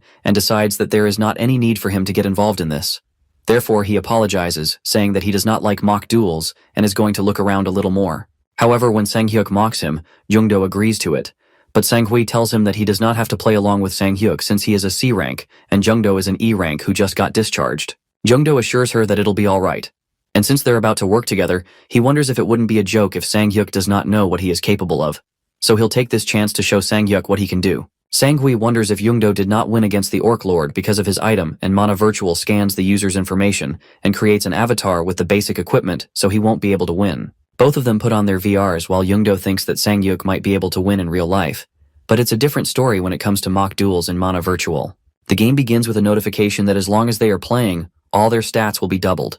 They get into their stances, and Sang-hyuk apologizes to him for being rude, saying that he really wanted to fight Youngdo. When Youngdo looks at Sang-hyuk's dual swords, he gets reminded of Jo Hakre and calls it an unpleasant memory. Sang-hyuk addresses him as Orc Lord Slayer, saying it would be great if he could learn something from Youngdo. Otherwise, he could take this chance to show off his strength as the team leader, Seo Sang-hui, and adds that it works out for him either way. When Youngdo keeps staring at him without saying anything, Sang-hyuk laughs that it looks like he is being hated on, and then quickly runs towards Youngdo to attack, yelling that he's confident in his speed. However, as he gets closer, Youngdo takes off his VR and gets out of the game, telling Sang-hui that this is enough for the tour today, and he will leave now, to which she says that she'll send him out, but he replies that it's okay, and he'll be gone himself. As soon as Youngdo walks out of the building, Sang-hui starts yelling at Sang-hyuk in anger, asking if he really has a death wish. However, Youngdo thinks that to think he'll respond to such provocation so easily is dumb, since he still has a long way to go. Later at night, Youngdo says that after his last test at the academy, his mana is currently at 23, and now that he has more than 20 mana, he can use connection gacha twice as before. But it feels a little insufficient since he still needs 4 mana to load Liu Shan via the guaranteed gacha. He opens the status window, saying that if only he had 1 more mana, he could use the connection gacha twice even after he loads Liu Shan, but realizes that there is no point fretting about what he does not have since he can get a guaranteed rare and above after 10 gachas. He should use as many connection gachas as possible as compared to using it on info gacha. He at last decides that it is better for him to raise his stats slowly but surely this way. When he sees a blank gacha, he gets surprised but then calms himself by saying that he should have gotten used to this by now. But he still goes through a roller coaster ride whenever he does this stupid gacha thing. A creation appears from Gacha, who looks like a farmer, and is introduced by Jans from the Chromal Kingdom. Youngdo's eyes widen in disbelief at the name of the kingdom, and he thinks if such a place ever existed, so he inquires Jans if he may know when Jans was born. Jans gets in deep thoughts while thinking about it, and then answers that he was born in Christia in the year 5728. Youngdo looks at him in confusion and asks him what Christia is, so Jans answers that it is the name of the goddess that believes in. On knowing this, Youngdo realizes that he was right since Jans is from another world. He then wonders if this means that he can load someone from worlds other than Earth, which means that he can even load fantasy heroes like great magicians and swordmasters as well, or the superhumans from other worlds. Youngdo then thinks if there is not a chance that they might know about why dungeons are appearing on Earth, so he declares it as a really good piece of information and calls for the next gacha. When the blank gacha appears, he looks at it, and with his hands clasped, he prays for something good to appear this time. However, nothing comes forth, so he sulks in sadness, disappointedly stating that he knew that his luck sucks. However, suddenly Liu Shan appears behind him, and on seeing Youngdo in such a state, he queries Youngdo about why he is so downcast. When Youngdo listens to Liu Shan's voice, he turns back in surprise and asks him in disbelief why he is here when Youngdo made a connection to gacha instead of guaranteeing gacha. Even before Liu Shan could answer, Jungdo realizes it himself and yells in disbelief and agony if this is for real, concluding if he really just picks Liu Shan's name card again among all those numerous name cards, and now he has got Liu Shan, who is already in his album, that too in exchange for 6 mana. Jungdo dramatically falls to the floor and starts sobbing, saying that he wonders if there is anyone more unlucky than him in the world. Before Liu Shan goes back, he asks Jungdo if he does not think that he would feel hurt if Jungdo becomes so depressed after getting him. As he disappears, Jungdo looks up at the status window, which displays that he has successfully loaded the same character twice, so now Liu Shan Gongxi has been strengthened by +1. In addition to that, as a reward, Jungdo has been given the skill, Combo Gacha. At all this information, Jungdo just keeps staring in complete disbelief. Jin Jungdo is shocked that Liu Shan was strengthened, and wonders what does that even mean.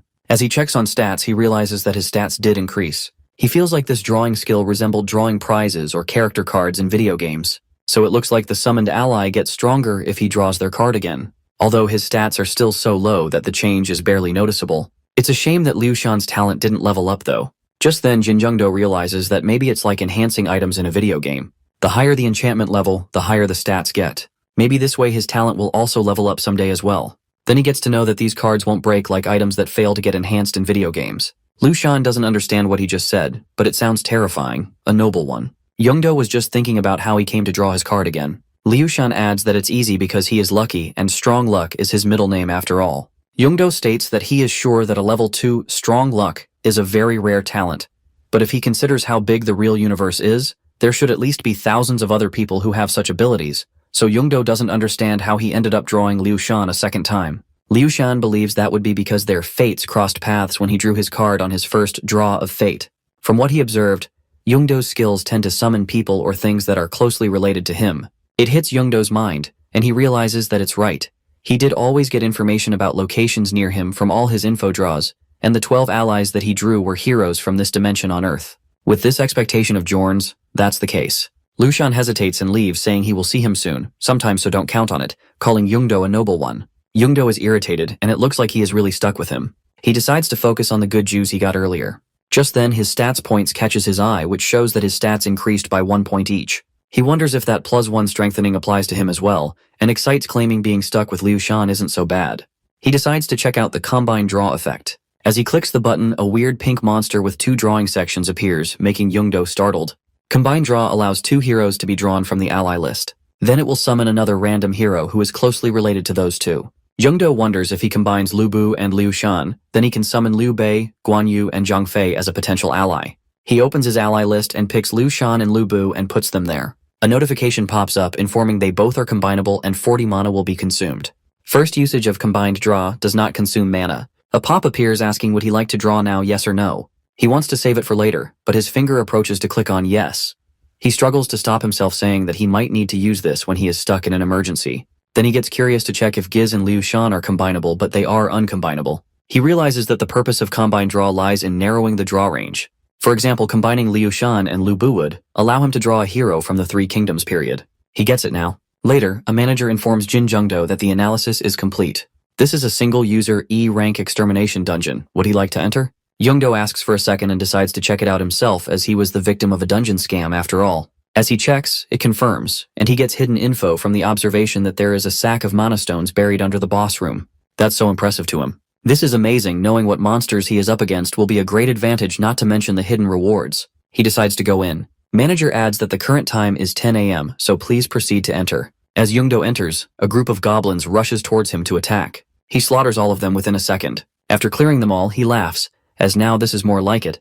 And what the hell was he going through in his past raids? Suddenly more of those goblins show up, and he takes all of them down, gaining a lot of points, as it is just a piece of cake to him. He must be in heaven. But to his surprise, a boss hobgoblin appears. Jin Jungdo doesn't hesitate a bit and attacks him, penetrating his sword into him. The boss hobgoblin falls down in an instant.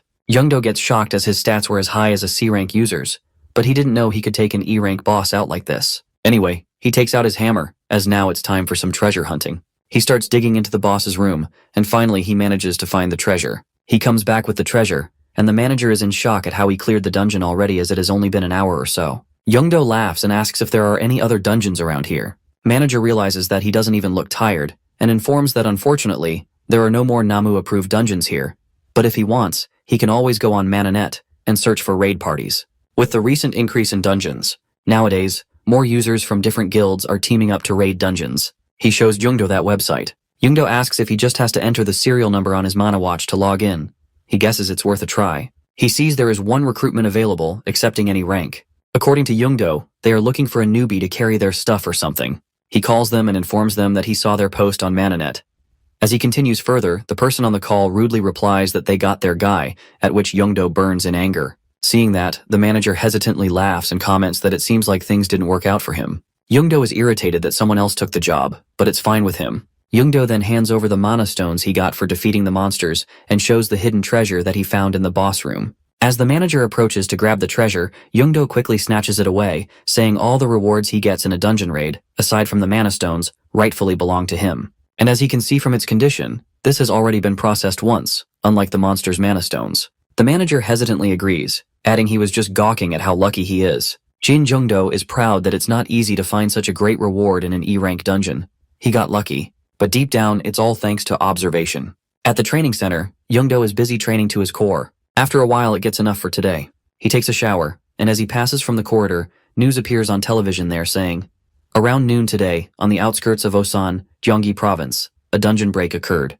The association's users came to aid in time, so there were no civilian casualties. However, Mr. Kim, who happened to be near the dungeon, passed away. Everyone around the corridor starts wondering, if the DCs fail again, how did he die? Didn't he hear the evacuation broadcast? One of them mentions that his friend lives in Osan, but he told him there were no evacuation broadcasts this time. Jungdo realizes that the outskirts of Osan is where he went. If the dungeon break happened at 12 p.m., the mana emitted from the dungeon must have been at its highest when he was there. He wonders why he didn't feel that. He should have been able to, since he was nearby. He suspects the party that he contacted on Manane but refuses his thought that what kind of lunatic would invite people to a dungeon on the brink of a dungeon break. Later, he decides to check what he gets today. Liushan appears, and they meet again. They seem to be meeting more often than not nowadays, which is wonderful. Liushan asks if Jungdo is going for an info draw today, to which Jungdo notifies that he is a bit low on mana right now because he went on a raid, so he is planning to draw these until he has 10 mana left, and then go for a draw of fate. The pink weird thing beside him reassures him that he can count on it. Some blue capsules drop, at which Liushan laughs, but Jungdo nervously clarifies that there is no need to worry about it. He knows this crappy game balance is hard to overcome, even with his strong luck. Deep down he realizes that it could be that his bad luck is weighing Liushan's good luck down. That thing drops a purple ominous capsule. A notification appears, alerting about a danger that he has acquired his first threat information, whereas the information draw thing has been enhanced. He can now set a certain target when using information draw. Its mana usage is 5. That capsule thing breaks into 2, and a threat appears from it.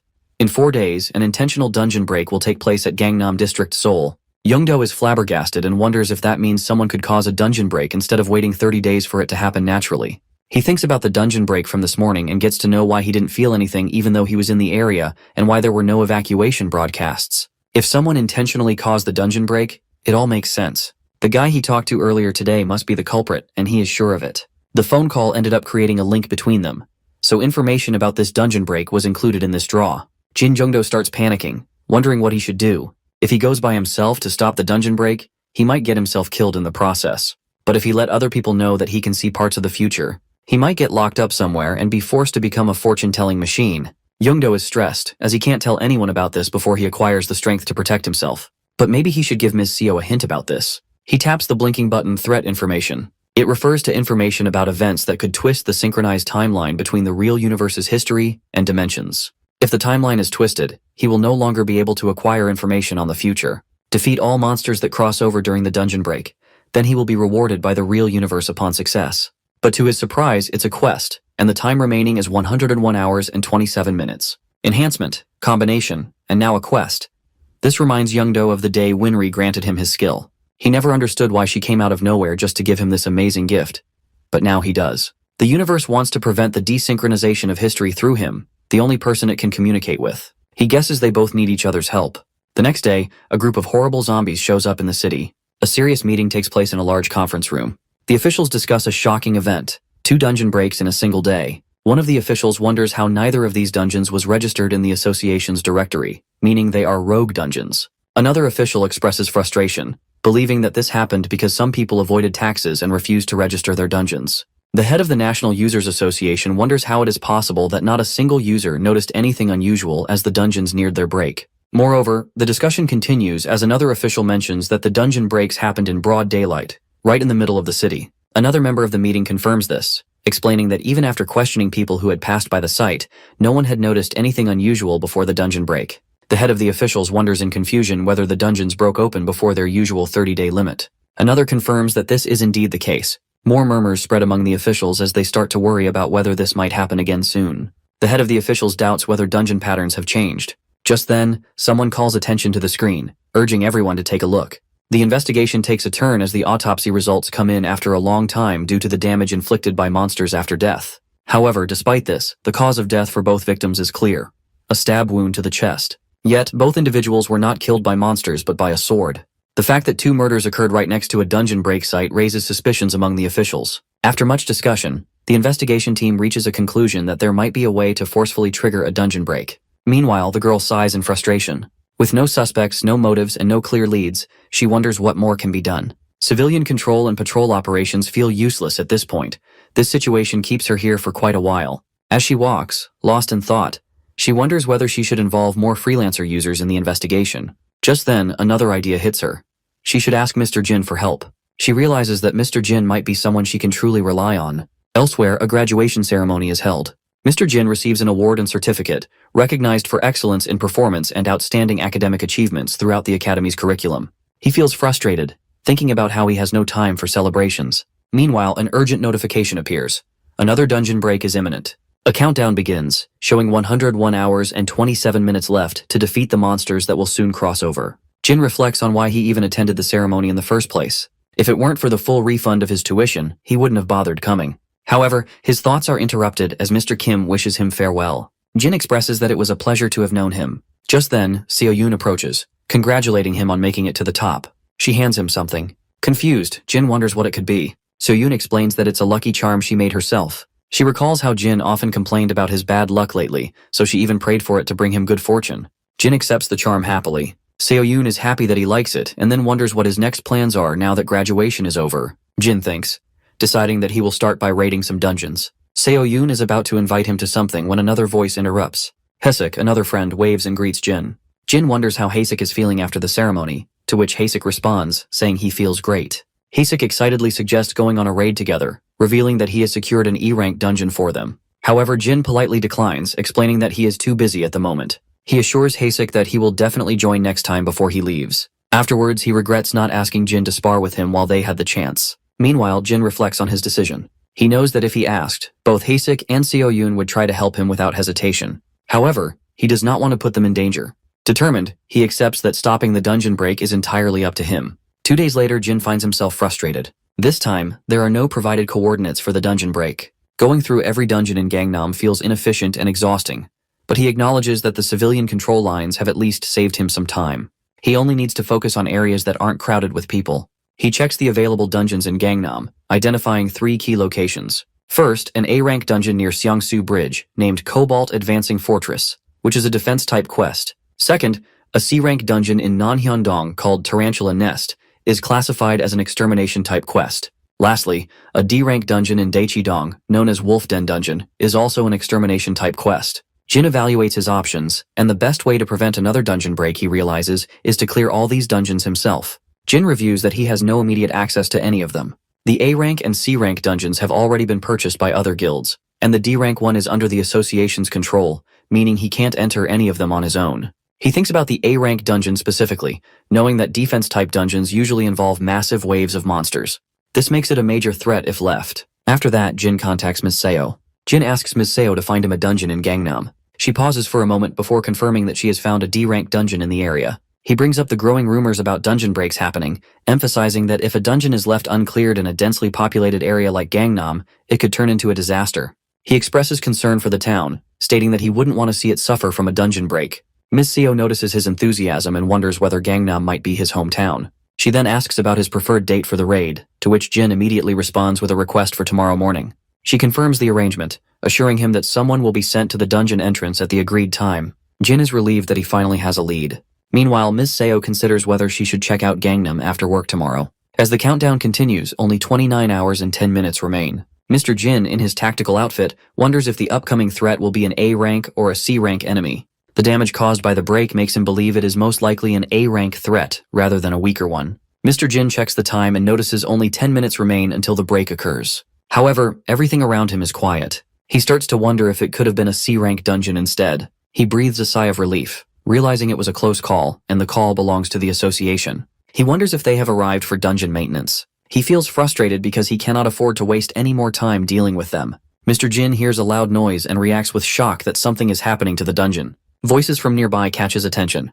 Some people dismiss him, saying the entire place will turn to rubble soon anyway. He then realizes that one of them has used a teleportation scroll. Moreover, the people disguised as association members were actually enemies. However, he managed to catch a glimpse of one of their faces. He observes, revealing details about one of them, Sung Dong-hak, a level 42 individual with various talents, including disguise, sword mastery, and assassination. He also possesses skills such as cloaking, dashing, enchanting poison, and grim sword. With no time to waste, Mr. Jin shifts his focus back to the dungeon break. He quickly uses his ability to summon an ally, calling upon Liu Shan. Liu Shan comments on the dangerous situation. Then, another powerful figure emerges, Lu Bu, also known as Feng Xian. Mr. Jin decides to use the best combination he can at his current level. He urges Liu Shan to picture the most powerful warrior he has ever known. Preparing for an ultimate battle, Liu Shan is confused about why he needs to do this. Mr. Jin notices Xiao Yun's lucky charm. A divine energy flows through him as the blessing of the saintess activates, boosting his luck. A notification appears that the countless possible summon choices have now been narrowed down from billions to just hundreds. With Liu Shan's natural luck combined with Xiao Yun's blessing, the summoning reaches its peak. Another flash of energy bursts forth, and a powerful warrior, the legendary Zhang Yidi, arrives. As soon as he appears, Lion's Roar is activated, weakening the enemies by reducing their attack power by 30%. Zhang Yid laughs and sees countless enemies in front of him and a bridge behind. The situation reminds him of past battles. Meanwhile, Jin Zhengdo, a level 99 individual, monitors the status of his newly summoned ally, Zhang Fei Yide. The stats reveal his strength, showcasing talents such as Unrivaled Warrior, Spear Mastery, and Courage, among many others. His powerful abilities, including Spinning Tiger Chariot Strike and Iron Wall, make him a formidable force. Suddenly, a group of Cobalt warriors appears. At level 53, these humanoid dog-like creatures look fierce and powerful. Zhang Yid is amused by their appearance. However, despite their dog-like features, Mr. Jin knows these enemies are no joke. To Zhang Yid, these Cobalt warriors are nothing more than a few mongrels. He laughs loudly, enjoying the battle. Mr. Jin's skill Unrivaled Warrior activates, fueling his stamina as he faces multiple enemies alone. Afterwards, he unleashes Spinning Tiger Chariot Strike. The force of his attack sends shockwaves, cutting down enemies in every direction. The King of All Weapons skill restores an ancient weapon, enhancing each strike with devastating splash damage.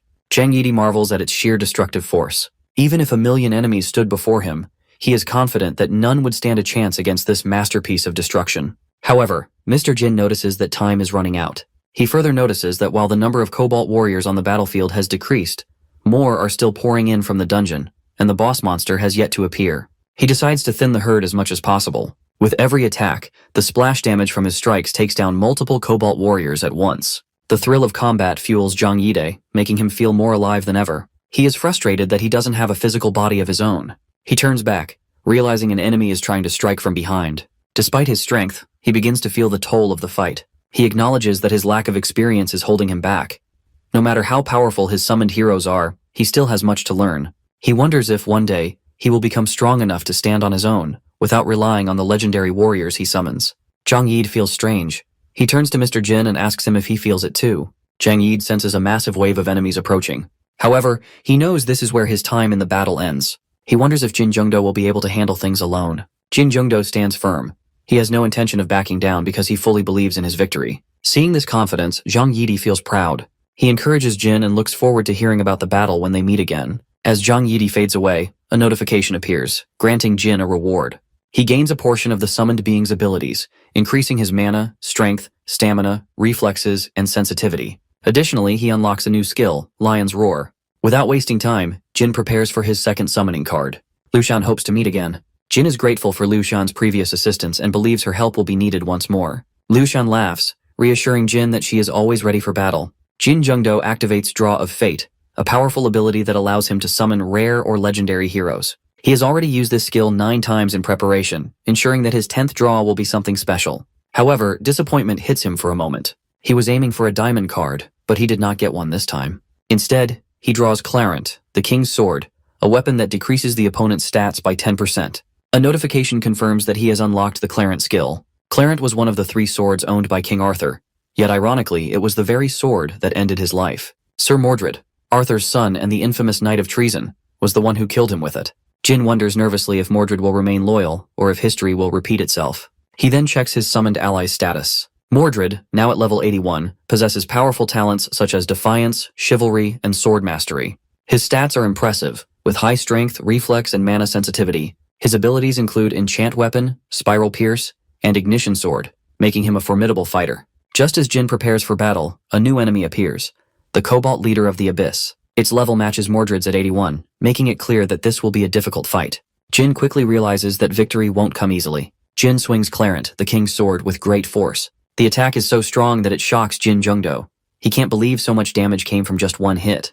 Mordred explains that Clarent is powerful, but it takes a long time to use again. Before they can react, the Cobalt Leader of the Abyss becomes angry because its minions were defeated so easily. Jin quickly understands that this fight is dangerous. The monster is just as strong as him. Worse, time is running out and Jin's mana is almost gone. He knows he must finish the fight quickly. If he does not, he will die. Jin and the Cobalt Leader of the Abyss fight hard in the battle. Mordred tells Jin to breathe and stay focused, but Jin is determined to end the fight while he still has an advantage and attacks, thinking he has won.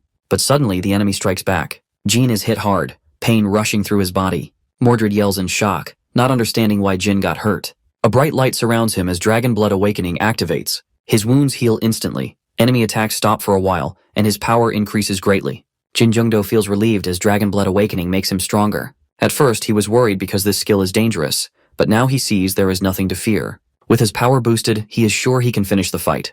Miss Seo senses a strange feeling. She senses a dungeon break happening nearby. Without wasting time, she runs toward the location, hoping other users are already there fighting the monsters. But when she arrives, she is shocked. The battle is already over. She wonders if he somehow stopped the dungeon break himself. Then she hears a voice.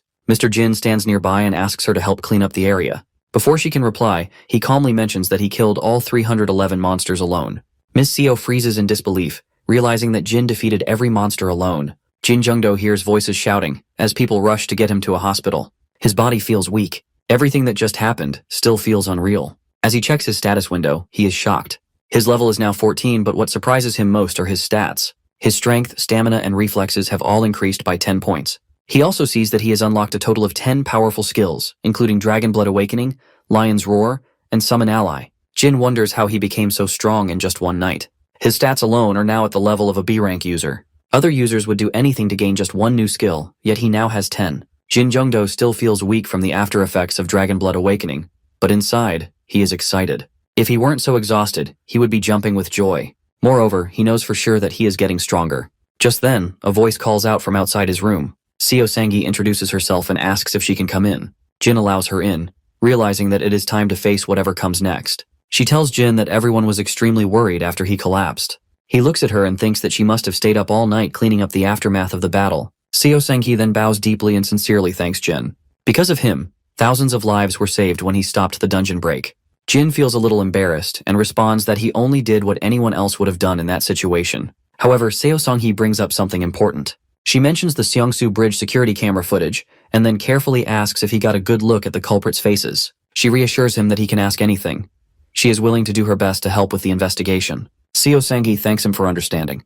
Jin Jungdo explains that by the time he arrived, the culprits had already used a teleportation scroll to escape. However, he is certain that both of them were male. Seo Sangi takes notes as he speaks, repeating the detail, 2 males with a teleportation scroll. Jin secretly knows their personal information, but he decides not to reveal it yet. If he did, it would raise suspicion. Seo Sangi then asks another question. She points out how perfect his timing was, almost as if he had been waiting for the incident to happen. Jin realizes that she is sharp. He confidently responds that it was just a coincidence. He reminds her that he had spent the day raiding dungeons in Gangnam and was simply heading home when he ran into the situation by chance. To support his claim, he suggests checking security footage from the surrounding area. If he had been waiting there on purpose, the cameras would have caught it. Seo Sangi bows slightly and apologizes if her questions felt like an interrogation. She explains that they are struggling to find answers. Jin reassures her, even admits that he had been careful to walk along blind spots that day, in case something like this happened. Then he takes his turn to ask a question. He directly asks if the Karma Guild is behind the attack. Seo Sangi pauses before answering and explains that while they don't have proof yet, the Karma Guild is their prime suspect.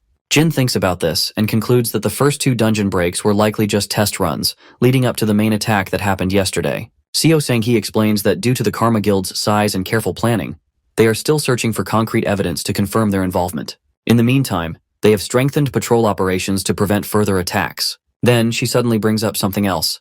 His loot. Jin's eyes widened. He almost forgot about that. Seo Sang-hee informs him that the 311 monster corpses and the spoils he mentioned earlier are currently being held by the association. Since it's a huge amount to sort through alone, she suggests hiring an auction company to handle it for him. Jin is surprised by the idea. Seo Sang-hee explains that monster corpses are highly valuable and used in various ways, so they will sell out quickly. The association will also cover any extra charges made during the process, ensuring he gets maximum profit. Hearing this, Jin realizes that he is about to make a fortune. He thanks her sincerely for looking out for him. She tells him that it's nothing compared to what he has done for them. Before leaving, she wishes him a good rest and tells him that he is always welcome to visit the association whenever he needs help. Jin thinks about the huge amount of money he is about to make. But suddenly, a voice interrupts. He is shocked to see Winry Makina standing there. He wonders why she is here. Winry explains that she has come to reward him. A reward from the real universe. Jin is stunned. A reward from the real universe? Winry then asks what kind of reward he would like. However, she warns him that she can't promise to grant just anything, but she will try her best. He excitedly asks for either his mana to be increased to 999 or the ability to use skills without consuming mana. Winry immediately denies both requests, calling them way too over the top. Jin is disappointed, but Winry understands what he really wants. More mana to use his draw skills. Jin responds by saying that's exactly it. The good draws not only give him stat boosts but also grant him free skills. Winry tells Jin that she will grant him a way to use more draws.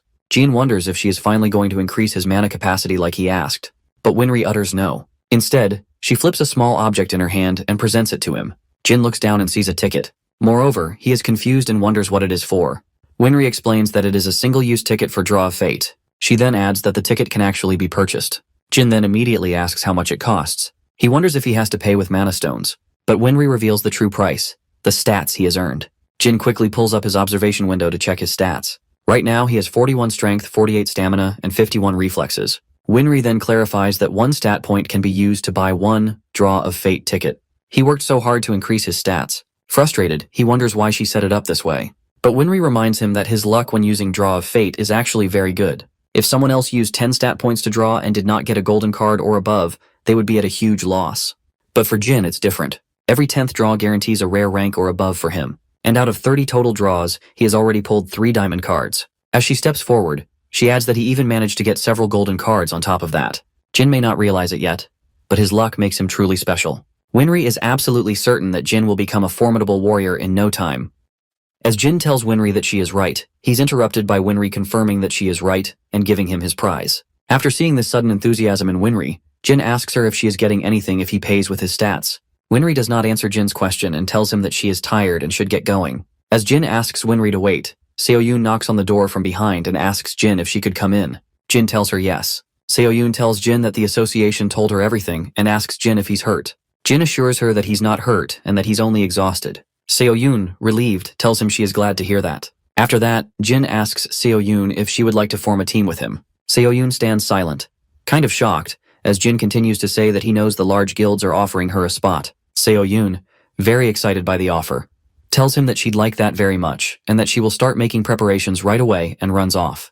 Later on, Jin, staring at his stats board, contemplates whether he should use it or not and taps Purchase. The purchase screen appears, offering the same number of additional tickets for the tickets purchased, and this seems like a good deal to Jin. While Jin worries about getting addicted, another offer with the same number of additional tickets appears. Jin uses 10 of his stats for 30 fate tickets. He looks around to see if anyone saw him and continues using the tickets he just bought. After using the 17th ticket, Jin thinks to himself that something should come up now. The 20th draw and still no diamond. As Jin curses the odds for not getting a diamond, he hopes the 29th is the one. Liu Shan appears, asking Jin why he has a long face today. Jin tells Liu Shan he realized he's nothing without her. In the final draw, with Liu Shan's luck, Jin hopes to get a diamond this time. As Jin uses the final card, he hears a voice calling him to wake up. Jin walks out, and Ms. Seo, standing at the door, asks him if he's okay. Jin tells her everything's fine, and that he just had too many bad dreams. Jin thinks to himself that it's a good thing he can only purchase 10 tickets a week, or else he would have wasted all his stats on those things yesterday. Ms. Seo asks Jin to follow her through the door, and Jin follows. As Jin takes a look around, Ms. Seo tells him this is where they keep preserved monster corpses and Jin's loot. She further tells him that the ones that are too damaged for commercial use have been sorted out. Ms. Seo points toward loot items and tells Jin that the items with magic powers are kept separately. She asks Jin to take a look at the items and decide whether or not he's going to sell them. Jin picks up a pair of gloves, surprised by the gloves' ability to boost mana, and realizes that such items are hard to come by. Happy with the perfect fit, Jin tells Ms. Seo that the gloves are not for sale. In the meantime, Ms. Seo receives a call and tells Jin that the guild that used to own the dungeon where the break happened wants to see him. Jin, surprised by this, reconfirms with Ms. Seo and asks if they really want to see him. Jin wonders why they would want to see him. Ms. Seo explains that it could be because they want him as one of their members, but it is more likely that they are here to claim his loot. This shocks Jin, and Ms. Seo tells him not to worry because she will defend his rightful ownership, even if it means putting her reputation on the line. Jin thanks Ms. Seo and walks through the door. They are both greeted by a man who introduces himself as Kim Sun-soo from the K&M Guild. Ms. Seo introduces herself and Jin as the one who took care of the incident. Ms. Seo asks Kim Sun-soo if he wants to know what really happened. Kim says yes. After all, they did lose a perfectly fine dungeon, and they want some convincing evidence that helps justify their dungeon being gone. For example, security camera footage. Ms. Seo refuses, as it is beyond her authority because that would be giving out personal information, and she would need the individual's permission to do so. Meanwhile, Jin is trying to avoid telling people about his abilities as much as possible, but he has no other choice. Mr. Kim, with a mischievous smile, insists that he understands no user would want to expose their secret abilities to a third party and proposes a sparring session as an alternative. If Mr. Kim thinks Jin is good enough to stop a dungeon break all by himself, he'll let Jin keep all his rewards. However, Jin gets suspicious and thinks something is not right with this guy, and wonders why a guild scouter wants to start a fight just to find out how strong a user is. Jin checks Kim's stats and recognizes his name and tells him that he will have to discuss it with Ms. Seo first. Jin and Ms. Seo go to a soundproofed place. Jin scans Ms. Seo's stats and sees loyalty as a talent and thinks this makes her reliable. He tells Ms. Seo he's about to tell her some private information and requests her to keep it a secret. Ms. Seo agrees, as it's the association's duty to protect the information of users. Jin states he bets having loyalty as a talent must help her get the job done. Surprised, Ms. Seo asks how. Jin tells her it's a special skill called observation, and it allows him to observe just about anything, like people's names, talents, and even their skill levels. Impressed and shocked, Ms. Seo wonders why Jin is telling her such a huge secret. Jin asserts that from what he observed, that man wasn't Kim Sun-soo, and his real name is Sung Dong-hak, and he's one of the people who were there when the break began. Jin tells her he's not comfortable letting someone know about his abilities, but he can't just ignore the fact that a terrorist is right in front of him. Jin asks if she'll have to report his observation skill to prove that he's a terrorist. Ms. Seo tells him no because she suspects there's a mole in the association, and the executives refuse to take any action despite the calamities, and the breaks are happening exactly after the association's patrol hours. Ms. Seo tells Jin not to trust anyone because telling people about his skill will put him in danger. Jin proposes to prove that Kim is a terrorist without telling the association about his skill. Jin tells Kim that they've decided against sparring and will just show his skill. Kim is happy with this choice as it allows him to gather more info on Jin. Jin summons Jenna the Truthful, stats-wise useless, but she has her own unique skill, the skill of truth. They enter Jenna's room of truth. Jin asks Ms. Seo to repeat "I am a man" to demonstrate Jenna's skill. When Ms. Seo can't repeat the words, Jin tells Kim he's next and asks him to repeat "I am Kim Sung-soo." Kim Sung-soo struggles to repeat the words because of Jenna the Truthful's ability. Jin mockingly conveys that this is a better idea than rudely challenging someone to a duel. Jin proposes that if Kim can answer at all, he will give him everything he's got and anything that Kim wants from him. Jin confronts Kim and asks him how that is for motivation, but Kim is speechless. After all, his secret is about to be revealed. Upon hearing Jin repeat Kim's real name, Sung Dong-hak, Sung curses out of fury and charges at Jin with a dagger, thinking his cloaking ability would make it really easy to kill any S rank. Ms. Seo runs to stop Sung, and as he's about to attack Jin, Ms. Seo throws Sung sliding across the room with just a kick. Ms. Seo takes off Sung's face skin, while telling Jin that he had almost convinced her because he had Kim Sung-soo's mana watch on him. Ms. Seo tells Jin that they will go through the standard procedure to get any information from Sung Dong-hak. Jin offers to help in the matter and uses his observation skill to get the information. The observation shows that Sung Dong-hak murdered Kim Sung-soo 2 days ago and presents Sung as a Karma Guild member, confirming Jin's suspicion. Meanwhile, a Karma Guild member reports losing contact with Sung at the association and suggests that he must have been caught and asks the leader if there's been any contact from the association. The leader pleads that's all he's got, as Seo Sang-hee keeps everything classified. The member suggests that Sung is not easy to crack, and the leader agrees, but suggests that they'll have to get rid of him just in case. Another member asks what they are going to do with Jin, as he's the one who stopped the break. The other members argue that Jin's name is all they know and wonder if he's one of the association's secret S-rank users. Because how could an E-rank user clear an A-rank dungeon? While everyone argues, one points out that Jin is the same boy from the academy incident, and another member objects to it as irrelevant because he just happened to be there with their target Kim Sung-tae. One of the members utters Sung mentioned that someone was waiting by the dungeon as if they knew about the break and suggests everyone focus on the leak on the inside. The guild members get confused. The hooded boy tells everyone to stop investigating Jin for now, but one objects, saying how he could let Jin go considering all the resources and time spent on the break. The leader tells one they have very little information on Jin, and his skills seem to match an S-rank user, suggesting that the revenge would come at a cost. He suggests taking out Seo Sung-hee instead to make it easier to attack the association. He further tells One that the break was his responsibility, and the One is not pleased with the failure of the break. One is filled with fury, refusing to sit idle when Jin is the reason the One is upset with him.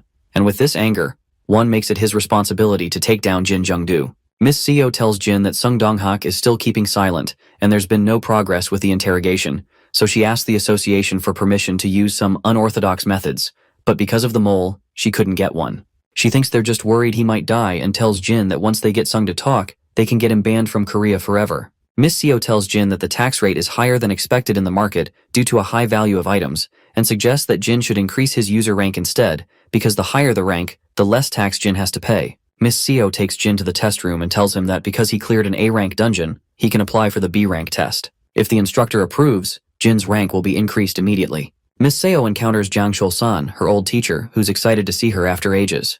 Ms. Seo tells him he could have visited her if he really missed her. Jang asks Seo what she's doing here, and Seo tells him she's here because Jin wants to take a B-rank test, since it's the highest Jin can go due to insufficient dungeons cleared. Jang, surprised because Seo rarely compliments anyone, decides to take the test himself since he was getting bored.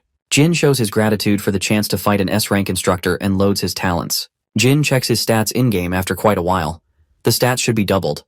Jin's in-game reflex should be 100, but instead, it shows 99, which surprises Jin, and he wonders if it is his game talent limitation or some other limitation he's not aware of. Jang compliments Jin's spear as a choice of weapon and hits his hammer down, cracking the ground beneath him, and suggests the cheesy cliché line that a real man uses a hammer. Jang, being an S-rank tester, lets Jin take the first blow and tells him to give it his best. Jin, without hesitating, points his spear toward the instructor and charges at him. Jang effortlessly blocks the attack with his hammer and throws Jin into the air with one blow. Impressed with just one strike from Jin, Jang passes him, telling Jin that just his first blow was enough to take down an A-rank user, and he must have learned from the best. Jin, remembering his teachers, agrees. However, Jang states that it would be a shame to end it like this, suggesting to continue the sparring session. Jang swings his hammer, Jin dodges with a slide, Jang strikes again, and Jin dodges another with a leap, causing Jang to slam the hammer into the ground. Jin takes his shot, but Jang effortlessly dodges. After all, he's a highly skilled user. Jang notices Jin being faster than earlier.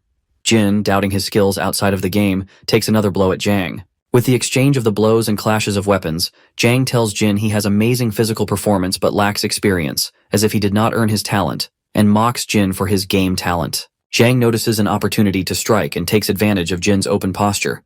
Jang kicks him, throwing Jin sliding on the ground. Jang stands over Jin lying on the ground and charges his hammer but decides to hit the ground instead, sparing Jin. Jang cuts the fight short and lends a hand to Jin. Jin wonders how he knows about his game talent, and Jang tells him there had been users that became significantly stronger when put in a virtual mana session. However, none of them were capable of clearing an A-rank dungeon like Jin. Jang tells Jin he'll see him outside and leaves the game. Ms. Seo congratulates Jin for clearing the B-rank test and asks Jang what he thought of Jin. Jang tells her how that's the most fun he's had, and he will probably see Jin again soon. As Jang is about to leave, Ms. Seo stops him, holding his hand, suggesting a sparring session to allow her teacher to see how much she has improved during that time. As Jin walks out of the association's building, he sees Seo Yoon waiting for him. Seo Yoon tries to act normal, hiding the fact that she is nervous so that Jin wouldn't think she is an amateur. Haesik soon joins in too, and they plan to clear a dungeon that Haesik found. Jin tells Seo Yoon that the dungeon is in Suwon Hwasong Fortress. Jin steps through the portal, stabbing one of the monsters without any effort, and realizes he could clear the dungeon in minutes. However, Jin's goal today is not to clear the dungeon, but to train Seo Yoon and Haesik so they can fight properly. Jin is impressed seeing Seo Yoon kill the monsters with little effort and thinks she would make a great battle monk or a priestess. Haesik notices Seo Yoon staring at him all day and asks Jin if he did something wrong. Jin tells him it's probably because he's slow to catch on. At last, after clearing the ground, they stand at the door to the boss room. Jin tells his teammates that he'll stay out of their way as much as possible to let them take it down on their own. As from what Jin observed, they can definitely take it down. Jin opens the gate, and the monsters stand on the other side of the room. A monster jumps in, but Haesik blocks the blows with his shield. Jin thinks about attacking the boss while Seo-yoon supports, but Seo-yoon takes a leap forward, knocking down the monster. Jin and Haesik stand shocked by Seo-yoon's performance. Jin Jungdo appreciates his team members for the great work they did. Haesik questions him where to go next. Maybe the association, so they can reset their stats. But he denies that he has some personal work to look after, so he wants Seo-yoon and Haesik to go there, so they both went. Louis Shan gets very excited after seeing the castle and asks Jin Jungdo, "Is that the place where they are going to play?" But before playing, Jin Jungdo wants to ask her if she remembers the first time he asked her to think of the mightiest warrior ever at the bridge. She replies that it is misunderstood, as it is not Zhang Fei she thought of, but it is Cao Cao. Back in the day, he was the best warrior she had seen. Jin Jungdo thanked her. Jin Jungdo, in her mind, is thinking that the reason she drew Zhang Fei that night is not because Louis Shan is thinking of him as Zhang Fei on the Changban Bridge, of course. He draws the fate and gets a diamond card but is quite shocked as nothing is happening. Young Yakyong claims to Jin Jungdo about how much he missed him. On the other hand, he introduces himself to the sir that he is Jin Jungdo, and that there are some very low stats for a diamond card. Young Yakyong likes his name pretty much, and as they both are in Hwaseong, he questions Jin Jungdo if he wants to have some treasures he hid there, which makes Jin Jungdo very excited, and he agrees. He tells Jin Jungdo that when His Majesty ordered him to make that place, he was very stoked, and he had intricate mandalas drawn there. He also built some secret places and so on. He wants Jin Jungdo to look at the 7th brick from the bottom right corner of the main gate. Jin Jungdo starts looking for it, and then he is told to look for the 616th brick starting from there and inject some chi into that, and then look for the 922nd brick from the 7th brick starting from the bottom left corner of the gate. Jin Jungdo starts sweating and questions him if there is any hidden meaning in any of those numbers, as it's so complex. He is told that the former is his sir's birthday and the latter is the king's birthday. Jin Jungdo succeeds in finding the bricks, and then he injects chi in there, and suddenly a treasure dungeon comes in front of him, which is Jung Yakyong's treasure dungeon, so he commands Jin Jungdo to pass the dungeon, and he is going to get Jung Yakyong's treasures. Jin Jungdo questions him if he thinks that his successors could find that dungeon at all. As he agrees when Jungdo remarks it is hard, he reminds Jin Jungdo that he also did find it, and wants him to get inside there. They went inside, and Jung Yakyong explained to him that he is going to be awarded after passing the gatekeeper's test of mind and might, and asks him to call for him when he gets the reward, and then disappears. Jin Jungdo finds something there which skill seekers use to find dungeons, which is going to help him a lot. The test begins by testing his mind. The question he is asked is that the moon shines upon the rivers of the land, and there the rivers are the people, and the moon is absolute, so he has to tell what does absolute represent there. He answers that it's simple, as it is King Zhongzhou, as Jung Yakyong is loyal to his king, which is a correct answer. And then it's time to test his might. He is asked to raise his weapons, and he is given level 40, which seems easy to him, as it has the similar stats he has. He starts attacking Jin Jungdo, but the attack power is only 10%, which is maybe because of the level difference. He finds Jin Jungdo a fast human, but not that enough, so Jungdo threatens him to dodge the Viridian Dragon Steps, which kind of hurts him, but Jin Jungdo threatens him that it is only the start he has taken. The monster thinks that humans have wicked weapons which change shape and size, but Jin Jungdo makes him realize that we are even better than that. This keeps going, but at last he loses and announces that Jungdo has passed the test of might too. The wall breaks, and there is a hidden room inside. Jin Jungdo goes inside and some kind of envelopes are there on the table. Jung Yakyong comes there. Jin Jungdo reminds him that he has told him to summon him when he finds the reward, and he is very cost-effective mana-wise for a diamond card. Jung Yakyong knows that Jin Jungdo is going to pass his test. He wants Jungdo to pick up the Magwa Hotong, which is a book on measles, first, so he agrees and picks up one. When he opens that, he gets a notification to unlock Magwa Hotong. Jung Yakyong explains to him that the book is on the symptoms and cure for measles, because of which he lost his 6 children, and he wrote that to help the people of Joseon after an extensive period of research. Skill Magwa Hotong, skill resistance, merging skills and poison immunity skill are unlocked for Jin Jungdo, which means he is impervious to any kind of disease or poison. The next is Abangang Yoko, which is a book examining the territories of Joseon. Jung Yakyong explains to him that it is his geographical research of the peninsula, which is based on historical records and personal experiences with traveling, that is going to improve Jin Jungdo's range of sight. Skill Abangang Yako, detection skill, merging skill using game and skill dungeon map is unlocked for Jungdo, which means all the dungeons within a certain radius are going to show on a mini-map, and the notifications are adjustable so that they can be turned on or off. Jin Jungdo is excited, as from then on, he doesn't have to waste his time looking for dungeons anymore. And now the last thing is adjusting Yuhyungo and Jeojungi to user preferences. Yuhyungo is a cart used to construct the Hwaseong Fortress, and Jeojungi is a device used to construct the Hwaseong Fortress. Skill inventory is unlocked for him. He questions if this is the one like in video games, and he gives it a try. Jung Yakyong asks him if that is all helpful. Jin Jungdo thanks him as he is overwhelmed by all that, and they both greet each other until they meet next time. Jin Jungdo wants to have a look at what he earned that day, and it is poison immunity, inventory, and dungeon map, which are all awesome skills. The two skills are quite obvious to him, but he is not sure about the dungeon map and wants to have a look at that. He finds himself there in the center in the map and thinks that the marks around him must be the dungeons. And there's only one way to find out, and suddenly another dungeon is in front of him, but it seems to be taken, so he have a look to the Green Point dungeon, which is a C rank dungeon, and the yellow one is a B rank dungeon. And he guesses that the color to rank order is like the colors of rainbow. But he did not want the dungeon which are already been taken, so he looks for the notification window and switches it on, so he is going to be notified whenever there is a new dungeon, which makes him pretty much excited. With a final blow, Jungdo takes down the boss as it hits the floor in front of Seo-yoon and Haishik. A medium-rate antidote orb drops as a reward. Jungdo thinks that he won't need it since he has poison immunity, but he still grabs it. Haishik and Seo-yoon both smile with happiness as Seo-yoon states that they cleared this D-rank dungeon like how they cleared the E-rank one, to which Jungdo adds that it's all thanks to them anyway. Just then, Haishik comes forward and asks if they have any plans for tonight. Both Seo-yoon and Jungdo wait for a second. Then he meekly informs him that there is not much planned, but he figures that he will go hit the training room, to which Seo-yoon also nods in agreement, stating that she would probably do the same. Haishik then asks them with excitement, then why don't they come over to his place? Because he got his own training room, and he also owns a virtual mana. With a shocked look, Jungdo asks him, aren't there only a handful of mana virtuals around the world? To which Haishik meekly nods, saying yes. Jungdo starts thinking about how Haishik bought all the rights to all of the dungeons they cleared, thinking just how rich he really is. Haishik scratches his neck as he admits that it is a bit embarrassing to tell them, but his brother, who he lives with, is loaded with money. Jungdo hears his confession and nods. Haishik continues and tells them that when he told his brother about him and Seo-yoon, he said that he really wanted to meet them in person. Jungdo looks at Seo-yoon as she nods. Then he turns at Haishik, giving him a smile. He adds, in that case, it would be nice to meet his family as the leader of this team. Haishik claps in excitement as he states that he will have a car ready as soon as they get out of this dungeon. They all sit comfortably in a limousine arranged by Haishik. As they reach their destination, Jungdo looks at a huge apartment building with countless floors. He asks Haishik if his apartment is in this building, and Haishik nonchalantly replies that, in fact, this entire building is his. They get on the elevator as Jungdo starts wondering what his brother could do for a living to afford all of this. They reach the penthouse, and as the elevator stops, a young man with striking blonde locks just like Haishik's comes approaching them. He greets them with a smile and claims that it's nice to finally meet them. At last he introduces himself, stating that he is Haishik's brother, Kang Haejun.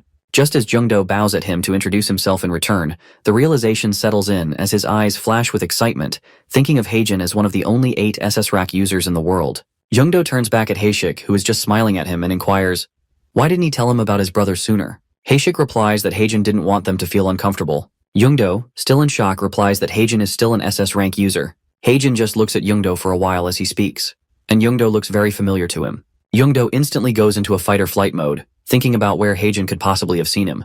Haejun comes in front of him and suddenly beams with excitement as he asks, isn't Jungdo the pro gamer who went by the name Rightway? Then he holds his hands, barely containing his excitement. Jungdo asks him how he knew about that, and it was during his gamer days. To which Haejun just yells even more, exclaiming that he was such a big fan of him and calls him Mr. Rightway. Haishik looks at the scene as he questions it, but Seo-yoon just looks even more proud and states that she can see his brother is a man of good taste. Haejun then invites them to sit and relax in the living room and serves them tea, cupcakes, and more sweet delights. Haejun states that he still remembers how Rightway took out his opponent with a single combo in the 3rd game of the 2020 Spring Season Finals. Then Seo-yoon adds with even more excitement, saying that game was legendary, but she thinks he was at his best during the 2021 summer season. Haejun adds that yes, his winning rate was unprecedented, and it was a shame how he lost the finals, although he was so close, and Jungdo just sits there with his head down in sheer embarrassment. Haishik asks him what they are talking about and if he was a professional fighter or something. Jungdo replies with a blush that he used to be a pro gamer when he was young and that it's nothing big. Just then, on cue, Haejun springs from his seat as he angrily asks what he means by nothing big. And it's quite the contrary, because while other players' plays were merely based on calculations, Jungdo led his with courage and pure passion, which made all of our hearts pound, and calls him Mr. Rightway again, saying that he was the biggest of them all, and that was what made him become the very first member to join his fan page. Jungdo blushes even more as he meekly tells him to stop. Just then, Seo-yoon springs from her position as she claims that she is the one who created that fan page. Jungdo yells at them to stop finally. Seo-yoon looks at the clock, saying that she has to head out now. Haishik tells them that he will get a cab for her. That leaves only Haejun and Jungdo alone. Heijin suddenly bows at him, saying that he forgot to thank him for saving his brother's life. He waves his hand in embarrassment, saying that he was lucky to do so. Heijin looks at him as he praises that Jungdo has such a humble character, and he will make sure to train Haishik so that he doesn't get in his way. Jungdo thinks that he still can't believe that he is talking to a SS rank user, and wonders what his stats would look like. He moves forward with his idea as all the necessary information comes in front of him about Heijin. Suddenly Jungdo looks at Heijin having talent, game at level 3. Just then a notification appears stating that communication level 3 has detected game level 3, and talent communication starts forcefully syncing at level 2. Jungdo feels like he is on fire as energy starts rushing through him. He wonders that what is going on. Just then Machina appears in front of her as she greets him with a smile. She tells him that she has paused time to talk to him for a moment. He glances at Heijin and finds him still. She starts saying that thank goodness she came on time and she had come just a second late. He would be in pieces right now. Jungdo looks at her with shock and asks if she is talking about his body turning in pieces. To make Jungdo's confusion go away, Machina begins explaining to him that his level 3 talent, communication, is forcing his level 2 talent to level up, and this makes Jungdo's eyes widen in shock as he asks her in confusion if she means that his talent is about to level up, and if it is not supposed to be a good thing. To this, Machina answers him that a talent is like the fate that binds one from their birth to death, and when such an important change occurs, it might change the person's life completely and forever, usually to the extent a normal human being's body could never take. Jungdo gets scared at the information, whereas Machina takes out a shining crystal necklace, telling him that this is why she has come to give him this, and it makes Jungdo's eyes shine in astonishment. She then describes the necklace to him, that it will prevent his body from being destroyed during the synchronization process, and it also has a small luck boost. Jungdo gets really mesmerized by the necklace's attributes, and immediately puts it on himself with anxiousness, asking her if he put it on right, to which she confirms by adding that he will not have to worry about it being cut off or stolen because it has been enchanted. At last, Machina bows to him and asks him to please keep it on him for now, as she will go back and look for a safer way for him to level up. And with that, she disappears back again. As soon as she goes away, the time resumes, and continuing his conversation, Hejun exclaims in glee that he must say he is having the best day of his life as Jungdo's fan. Jungdo then tells him that he bets Hejun is a really good gamer himself, and thinks that of course he is, since Hejun's game talent is at level 3. Jungdo then asks him if he has ever considered going pro, which makes Hejun even more impressed by Jungdo, and wonders if maybe professionals do recognize gamers when they see one. He then replies that he does enjoy playing games himself, but not as much as he enjoys watching people play games. For example, he is playing through an RPG game these days that is just painfully boring. Jungdo laughs at it and tells Hejun that at least he is an SS rank user, to which Hejun laughs as well, saying he guesses there is a difference between being good at something and enjoying it. So Jungdo agrees. Meanwhile, Haishik comes back after seeing off Seoyun and looks at the two in surprise as they have gotten along quite well. At night, when Jungdo uses the connection gacha, Liu Shan is also present with him when Jungdo exclaims his happiness on getting 2 golden cards in a row. On being so lucky, he kisses his necklace, saying that this necklace is doing its job, whereas Liu Shan gets angry and yells, asking what about his contribution of luck, as he certainly did better than a necklace. When Liu Shan insists so, Jungdo grabs him jokingly and tries kissing him, saying that alright, here is a thank you kiss for him too, which Liu Shan rather resists disgustingly. Suddenly a gacha, a lady with the lamp nightingale appears and proposes to them that she hopes she is not disturbing them two during their private time. So Jungdo throws Liu Shan back in the air and runs to her, telling her that it is nothing like that. He then observes her and realizes that her nursing skills will be of great use in emergencies, and her mana consumption is also very low, so he won't have trouble summoning her with his mana either. Jungdo then excitedly stares at his status window, saying that he feels a jackpot is in store for him tonight, and adds that he does not have any more mana for the draw of fate. However, he suddenly jumps in happiness, saying that it does not matter since he can now purchase it away as he does so, and his strength decreases by 1 for purchasing. He turns to Liu Shan and tells him that he trusts Liu Shan has got his back, to which Liu Shan agrees nervously due to pressure. Another gacha flies in the air while Jungdo yells in excitement. However, once again, Liu Shan Gongxi strengthens by 3, and his level increases. Jungdo grits his teeth in annoyance, to which Liu Shan reminds him about why he is so disappointed since Jungdo's stats also increase when he levels up. Upon realizing it, Jungdo notices his increased stats in the status window, and nervously laughing, he points at the information gacha while apologizing to Liu Shan and states to, let's do that free information draw and call it a day. The information capsules rattle inside, and 1 purple capsule falls, which looks dangerous, and even when it displays the information, its window is red. Jungdo's eyes widen, and he exclaims in shock after reading the information and instantly sprints away. When Liu Shan looks at the information, it is a danger alert informing that Seo Sang-hee will be caught in a life-threatening situation in 3 hours. Sang-hee is at her workplace, where a man informs her that someone broke into Sung Dong-hak's cell and murdered him. Moreover, there is no evidence found on site, and the security footage was deleted, so they believe that it was an inside job. Sang-hee gets seriously worried about the situation, and thinks that the culprit must be a very influential person within the association to be this bold. As she thinks about what she should do to find the person out, the telephone rings. Putting it on speaker, the person on the other side reminds her that it is time for the regular patrol around that A-rank dungeon. She quickly puts on her coat and strides away, telling the man standing there to let's talk about this after she gets back, so the man tells her to stay safe. At 12 a.m., Sang-hee arrives at the A-rank dungeon in her SUV for the patrol, while carrying the war axe on her shoulder, which she bought from Youngdo. She decides to make this quick and hurry back to learn more about the possible mole. She walks ahead to her destination and notices the purple air signifying mana, and on sniffing it, she gets perplexed and wonders why the mana is so thick around here. As soon as she notices a blast in the dungeon breaking, she grits her teeth in anger, realizing that she was set up here to come since they knew she was going to patrol this area, so they set off the break just in time. Sang-hee quickly walkie-talkies to her team, informing them that this is Obongsan dungeon, and there has been a dungeon break, so she immediately needs backup. After she puts down the device, she sprints towards the dungeon with her axe, telling herself that she needs to try and stop that break first, even if it is a trap, because if she does not stop it now, the whole area will be flooded with monsters very soon. When he gets near the dungeon, wolf-like monsters start coming out of it, which she calls lycanthropes, and declares that this is going to get messy. She stops in and grabs the axe firmly, ready to fight back. She steadies herself and puts her in the stance, whereas the lycanthropes jump at her to attack. When one of the lycanthropes jumps at Sang-hee while roaring, she dodges it and then hits her war axe straight on top of its head with a quick, forceful strike, resulting in its head being smashed and the lycanthrope instantly dying. While she kills this one, another lycanthrope attacks her from above.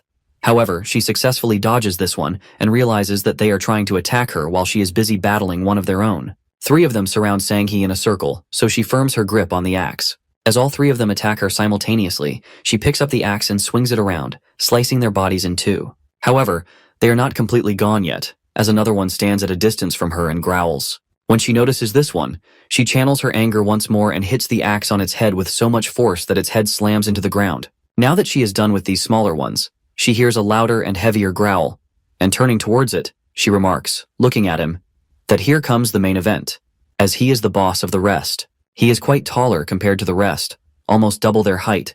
However, in terms of strength, he looks quite skinny. As he growls at Sang-hee once again, she smirks while acknowledging that he is quite scrawny and mocks him by questioning when those bones of his are going to grow some meat.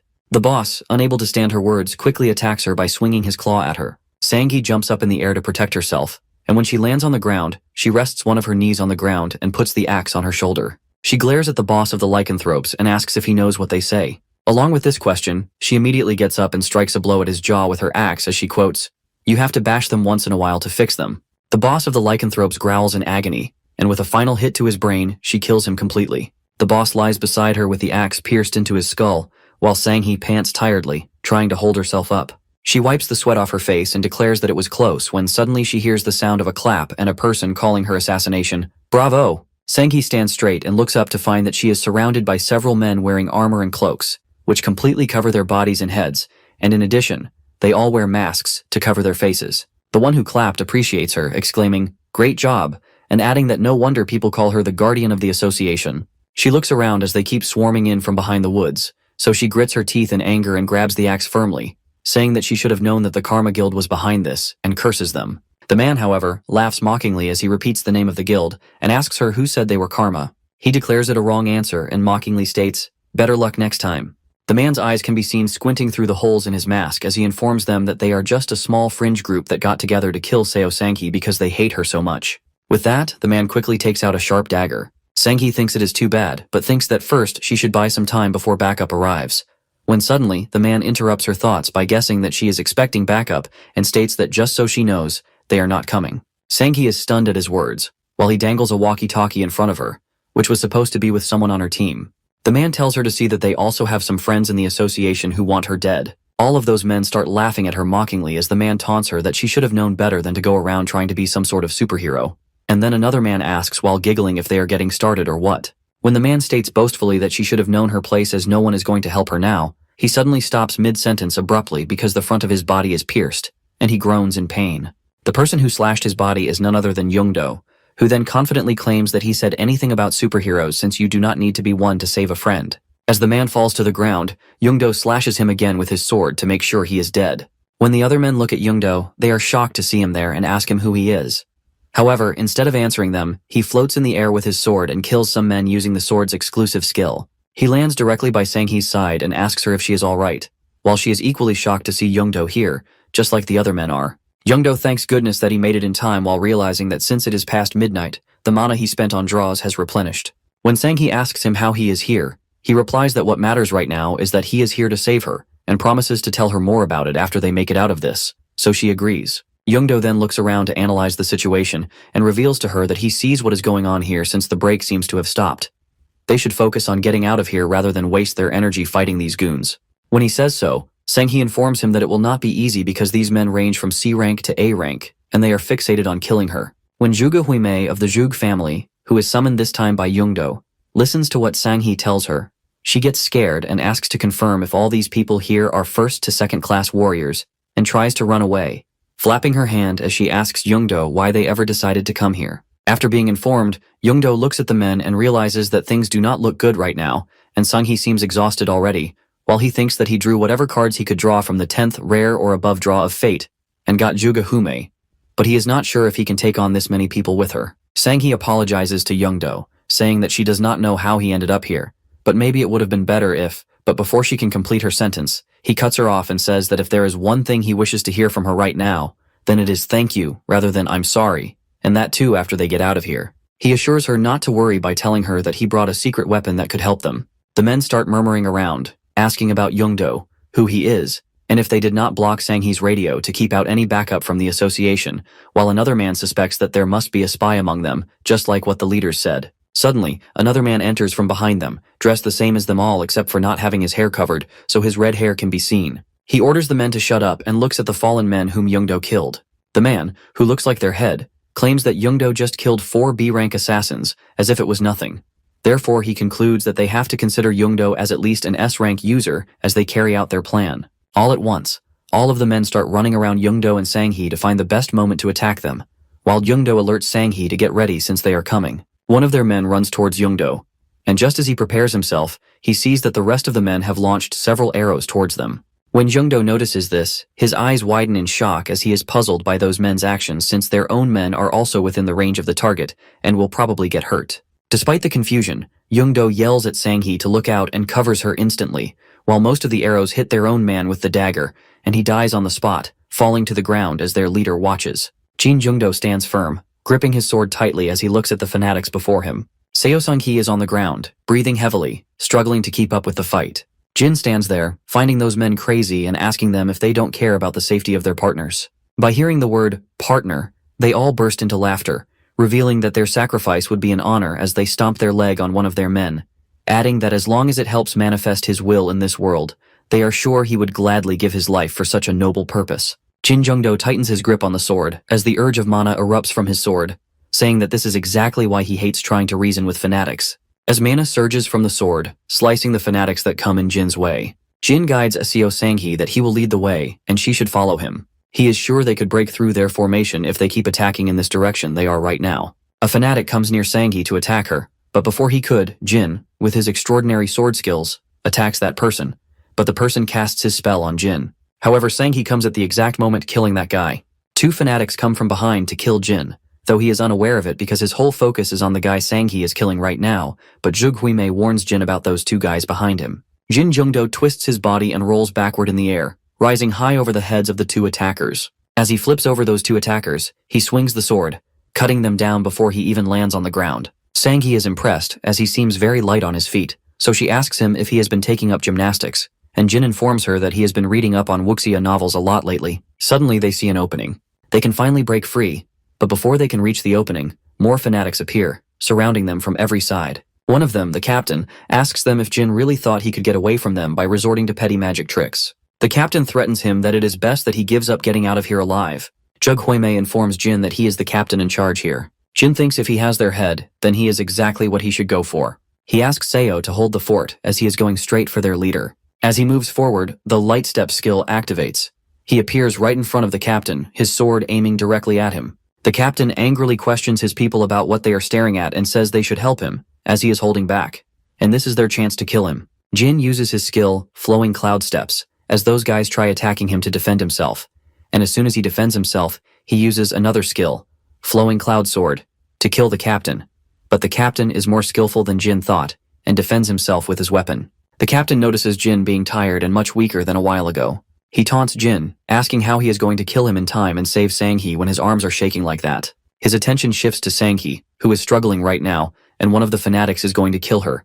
So Jin ignores the captain by pushing him on the ground and runs towards Sang-hee, killing the fanatic who was about to kill Sang-hee. Jin then helps Sang-hee to stand up and apologizes to her as he couldn't take out their leader yet. Sang-hee assures that it is fine, taking the blame that she should have done a better job of stalling them to buy him some time. Meanwhile, Zhuge Huimei warns Jin that she is running out of time here and reminds him that he knows what he has to do. When Jin turns around, he notices a team of fanatics with the captain, all armed, ready to kill both of them. One of them asks his captain if he should just kill both of them right away, but the captain tells him that there is no rush, as they have all the time they need. He decides that whatever tricks Jin has up his sleeve, they will squeeze them out and break them one by one before destroying him once and for all. Jin smirks, knowing there is only one way out, and then he loads Liu Shan. As soon as he appears, he asks Jin if trouble came looking for him, or if it is the other way around. He teases Jin that every day is a nightmare with him. Jin smirks, and then requests that he remember to think up the strongest warrior that he knows of. Liu Shan is confused, but before he could ask the reason, Jin uses the combined draw skill, showing the targets are Zhang Fei and Liu Shan. A warrior that has ties with both Zhang Fei and Liu Shan would most likely be from the state of Shu. Also, he is trying to protect someone from the enemy that surrounds them, so in this condition, it has to be one person. While using the connection gacha, Jin smirks, asking that warrior to come to him. Now Jin uses the confirmed gacha skill. Though all the fanatics are in shock wondering what that is, as all of it looks dangerous. Them being frightened is evident on their faces. The captain orders his people to keep away and fire with everything that they have got.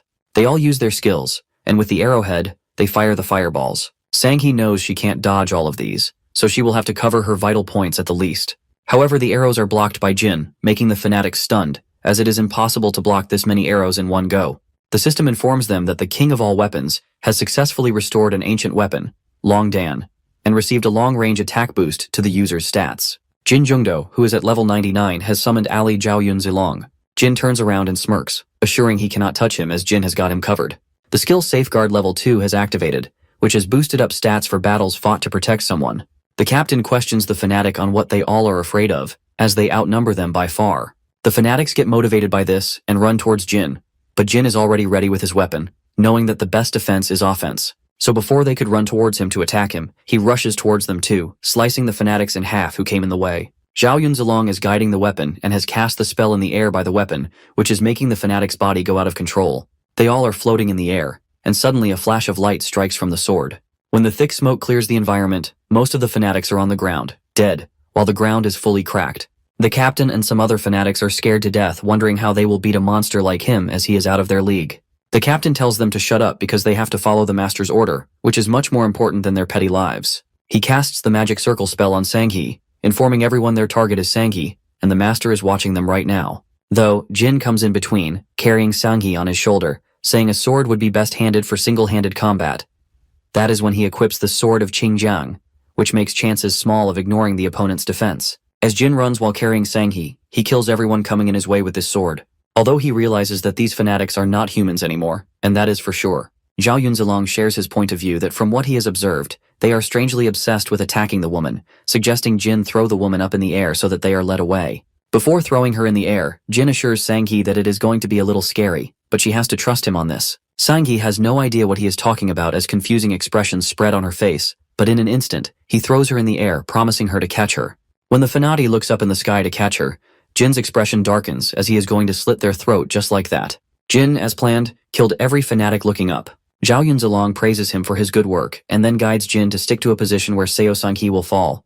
And when Jin catches her, Zhaoyun Zilong takes leave and disappears. Jin asks Sang-hee if she feels okay as she is groaning and stretching herself. Sang-hee assures him she is fine, but she did not feel great. However, the system informs him that he has obtained rewards. Sang-hee stares at him with an annoyed expression as her body hurts, but Jin tells her to look at the bright side that they got rid of them all. Sang-hee then smiles, praising his skills that are simply beyond belief. In Jin's thoughts, he knows that it is obviously because they were not his skills. Although he informs Sang-hee that he kept the leader alive, he is just knocked out right now. He then questions her about Sung Donghak saying something about karma after they locked him up. Sang-hee takes a sigh and informs Jin that he was assassinated not too long ago.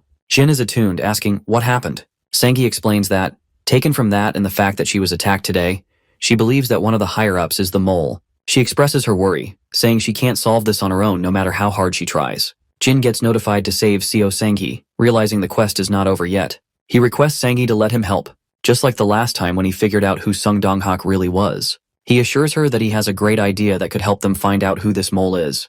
Later on at Sengi's office, she holds a meeting, gathering everyone. She announces she was on patrol when she was attacked by an unknown group of around 200 assailants. Zhang Chulsan, S-rank exclusive examiner, stands up being freaked out, asking what kinds of lunatics would dare to do this.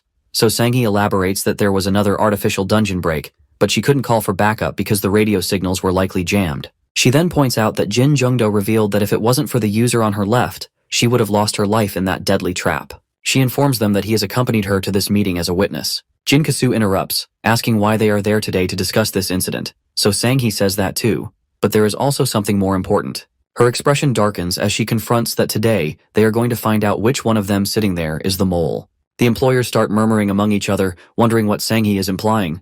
They call this rubbish, asking how she is ever going to take responsibility for such nonsense.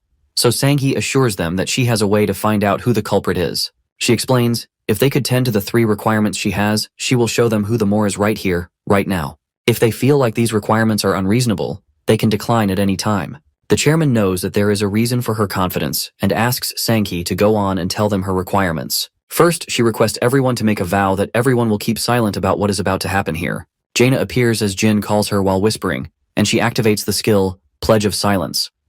When people in a certain space say the swear to keep a secret, they become physically unable to talk about it. Secondly, she requests that they agree that they will let them use the skill that they are about to perform. She assures them that this skill is not at all harmful to their mind or body, so they shouldn't be worried. The employers are scared, so they ask her if she can at least tell them about the skill, though Zhang Kulsan angrily tells them to accept, as she has assured them it is not dangerous at all, because if Sanghi is messing with them, she will give up her position in the association, and he will be right beside her when she does. Everyone agrees, as they are curious about the last requirement. All conditions for the skills have been met by Jaina. Now the skill Room of Truth has been cast. On the other hand, Sanghi thanks everyone for having faith in her and agreeing to this. Now she reveals that her final requirement is very simple. She asks everyone to repeat after her, "I am not a spy." Everyone finds it silly and very simple, so one by one, they repeat the sentence. As it is Jisu's turn, he stays quiet so the employers ask him to go on as he is the only one left. Jaina opens his mouth, forces him to say it, and gets it over with once and for all. Though he is not keeping silent by his own will, he just lost his ability to speak. When the skill Room of Truth is activated, people in that room can only speak the truth. Sanghi realizes Mr. Jan Jisu, head of intelligence, is the mole that was after him. Jisu stutters and expresses his shock by saying that he never thought they would have such an incredible skill. Zhang Chulsan is in shock as he never expected the head of intelligence would be the mole. Suddenly, Jisu's eyes turn red with rage, and he activates his weapon, pointing it towards Sanghi to attack her, saying this is for the master. Before Jisu could attack Seo Sanghi, Zhang Chulsan came in between and smacked Jisu on the ground, asking him how he dared to attack his student. Meanwhile, the system informs Jin that the quest is completed. Jin settles on the chair, taking a sigh of relief. Though his mana ran out just when he needed to summon Jaina, and now he needs to wait till noon for his mana to be filled up. Had it not been for this ring that was borrowed from Ms. Seo, things might have gone out of control. This ring adds 2 points to his mana. Even the king of all weapons does not do that, although he was able to summon Jaina because of this ring, so he thanks it. Sanghi wanted Jin Jungdo to handle it with extreme care. His attention shifts to Jaina when she asks Jin if her work is done, so Jin thanks her, saying he can't believe she is only a gold rank hero when she has such an amazing skill. He thinks she should at least be a diamond. Jaina gives him a warm smile, thanking Jin for his good luck. Confusion spreads on Jin's face, so Jaina reveals even she can't control the Room of Truth once it's open. Just like how the girl did it for Jin, the Room of Truth can also be opened by people other than the summoner, and once it is open, someone can't close it whenever they please. This means they can't stop someone else from using it to their advantage. She then asks him if he knows how she died. When she activated her skill in her past life, the wench who she mistook for a friend called her a witch. After that, she was bound to set ablaze because she couldn't deny. Jin realizes that she should be more careful when using that skill from now on. In another environment, the cult leader is being informed of Seo Sanghi surviving the ambush, and not only did she survive, but she also managed to take out every single one of them. The cult leader finds it impossible because how could she take out that many people after stopping the break by herself? That was enough people to kill her at her peak. Not to mention, after the dungeon break wore her out, they sent more than enough people, with the variable regarding her strength in mind. It would be more reasonable to assume that something unexpected has happened. The cult members talk about the accomplice that came to Seo Sang-hee's aid right after she stopped the dungeon break, and by accomplice, they mean only one. They couldn't confirm who it was because the person was far away, but apparently, said person was exceptional, with both a sword and a spear. Also, his combat skills were suddenly boosted after a few minutes into battle. The cult members are aware that there is only one person whose skills are well over S rank or higher, and has all those attributes combined, Kang Haejin. One of the cult members says that he thought Kang Haejin always acted alone, never actually belonging to any group. This operation was classified, so the information couldn't have been leaked. The other cult members find it unbelievable, wondering if he just happened to be hiking at the Obongsan at the right time or something. The cult leader does not find this a coincidence, as he thought the law of causation was in his favor. His face turns crimson red, saying he will not tolerate anyone who dares to doubt his will. One of the female members tells everyone to forget what has happened, as she is more curious to find out how Seo Sang-hee is going to take care of this incident, and asks if there is any possibility that the one who was captured ratted them out. The cult leader says that the mark of the blood soldiers has been activated, which means he lost his mind completely. They wouldn't have gotten anything useful for him, and revealing the mark to them is a failure in itself, but since the operation failed, it is impossible to keep everything hidden now. The cult member informs them he heard Seo Sang-hee has gathered the executives of the association in a meeting, and his information also happened to be in that meeting. They should wait and see what happens. The cult leader is disturbed as they lost their ambush team because of an unexpected SS rank enemy, not to mention failing to kill Seo Sang-hee. However, the association is going to be more cautious of them from now on. This really is the worst that could ever happen. One of the cult members then asks for Won, as he does not see him anywhere. Some other member informs him that he is preparing something to make up for last time. That is why he is not present at today's meeting. One at another place has found out with his sources about the accomplice that came to Seo Sang-hee's aid right after she stopped the dungeon break, Jin Jung-do. One's aim is to make him pay for this with his life. Meanwhile, the chairman of the Sang-hee's firm sits with Jin at his office, confronting him. He knows that the Room of Truth was his skill and not Sang-hee's. Jin knew someone would notice. As it is well known, a user's skill is highly influenced by their talents. It is not that difficult to notice that a skill like the Room of Truth does not suit an axe-wielding warrior like Seo Sang-hee. The chairman says that nevertheless, his skill kept Sang-hee safe and helped them find the Mole Association. So he bows down, sincerely thanking Jin on behalf of the association, asking how he should repay him. Jin embarrassingly assures him it is fine. Instantly, he notices the ring on his finger, so Jin quickly apologizes, revealing that he had to borrow it because he did not have enough mana and forgot to return it. Though the chairman smiles and tells him to keep it on. He further says that he does not know if it will suffice, but he would like him to keep that ring as a token of their gratitude. Jin gets extremely happy as he would love to keep it to himself, but he asks him if he is sure about it, so the chairman assures him, saying it is trivial compared to what the association owes him. He stretches out his hand to shake hands with Jin, wishing him well. He looks forward to a brighter future for both him and the association. Jin feels honored and is grateful, as he did not expect things to turn out like this at all. Although he hasn't even opened the main prize for the quest yet, he wonders what the universe's reward will be. Jin arrives at his apartment, and Winry Makina welcomes him, informing him that she was waiting for him. Jin is surprised and asks why she has arrived so early this time. As he thought, it had only been a little over a day since they last met. Winry agrees with him. However, she reveals that she is there to tell the truth. It's not a good thing for him to be seeing her so often. Jin freaks out, thinking that he has done something wrong, but Winry assures him that it is nothing like that. She is just pointing out that her being here comes at the expense of universal energy. She elaborates that she had to intervene at Mr. Kang's house since it was very urgent, but the real universe, by default, must remain as an observer. In other words, she normally should be very hard to come across. Jin teases her, saying she seems to appear quite often in front of him. Winry explains that his case is not that normal. Uncommon things happen to him so often, including today. Jin realizes that this threat info has a bigger meaning to the universe than he thought. He wonders if she would tell him if he asked her. Without hesitation, he questions Winry about the real universe, asking her to solve threats even when it comes at a price. Winry bows down, apologizing and confessing that the information cannot be disclosed to him at the moment. He will have to raise his class more in order for her to answer that properly. Jin does not understand what she means by class. Winry continues, saying that she could bet her existence that the universe does not intend to harm him. Jin laughs nervously, saying that now he must have to be more classy. Although he is curious how he raises his class, Winry informs him that there are many ways, but for him, she recommends leveling up.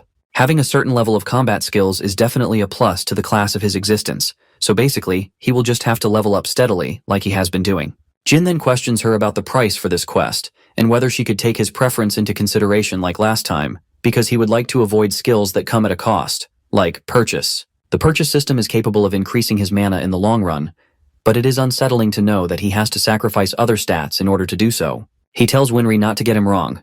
Using purchase to get a rare rank or above draw when he needs it is as useful as it gets. That was how he managed to summon Zhuge Huime without spending any mana. Long story short, he would like the reward this time to be one without penalties. Winry gives him a warm smile, assuring him that she will take that into consideration when rewarding him. But first, she asks if she can tell him about what she wants to reward him with, because she is quite sure he will like it. Jin gets excited about a reward recommended by her. She reveals that her reward for him this time is the double summon skill. Jin is stunned, as it is a skill where anyone can summon 2 heroes at the same time when using the Draw of Fate. Jin's jaw drops, excited about the fact that then he could rock Lu Bu's double crescent halberd in one hand while swinging Zhang Fei's 8-foot snake spear in the other. But then he suddenly pauses because even if he summons 2 heroes, he only has 1 body. He questions her about whose stats he will get. Although it would be best if he could get both of their stats, he doubts the system would be so gracious. Meanwhile, Winry reveals that the highest combination of stats will be applied, but that is not all. He will be getting all the talents from both heroes. For example, if a hero has level 2 sword mastery and level 1 spear mastery, while another hero has level 2 bow mastery and level 1 spear mastery, what he'd get would be level 2 sword mastery, level 2 bow mastery, and level 1 spear mastery. The same goes for skills as well. Jin's eyes widen as he realizes that it means if the talents or skills don't double up, he will get everything that the heroes have to offer regardless of the number of skills. And given how having a skill or talent boosts his abilities, this skill is priceless. It is also possible to use Young Yakyan's invention or craft on top of the strong luck of Liu Shan, which would allow him to create one exquisite item after another. Jin does not believe that Winry Machina is willing to give him these extraordinarily awesome skills. Winry agrees but informs Jin that he may not be able to use it as often as he'd like. The double summon is an active skill that constantly consumes mana. So firstly, he loads a hero and activates double summon. Then he summons or draws another hero. Although double summon will only last as long as he can maintain this state, that means he will be spending mana in 3 ways: initial summon, double summon, and secondary summon. But the question arises if the current mana will be enough for that. Winry says that such rules exist to keep the whole system in balance. In contrast, Jin does not understand the reason behind these many restrictions. After all, these are rewards, so why not go all out and let him have some fun? Winry calmly explains to him that his rewards concern the universal energy and the principle of causality, so he needs to understand that it is the best offer that she can give him. She then asks him if he would like to take this reward.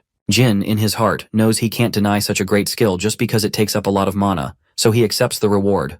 Winry happily casts a magical glowing ball and directs it toward his heart.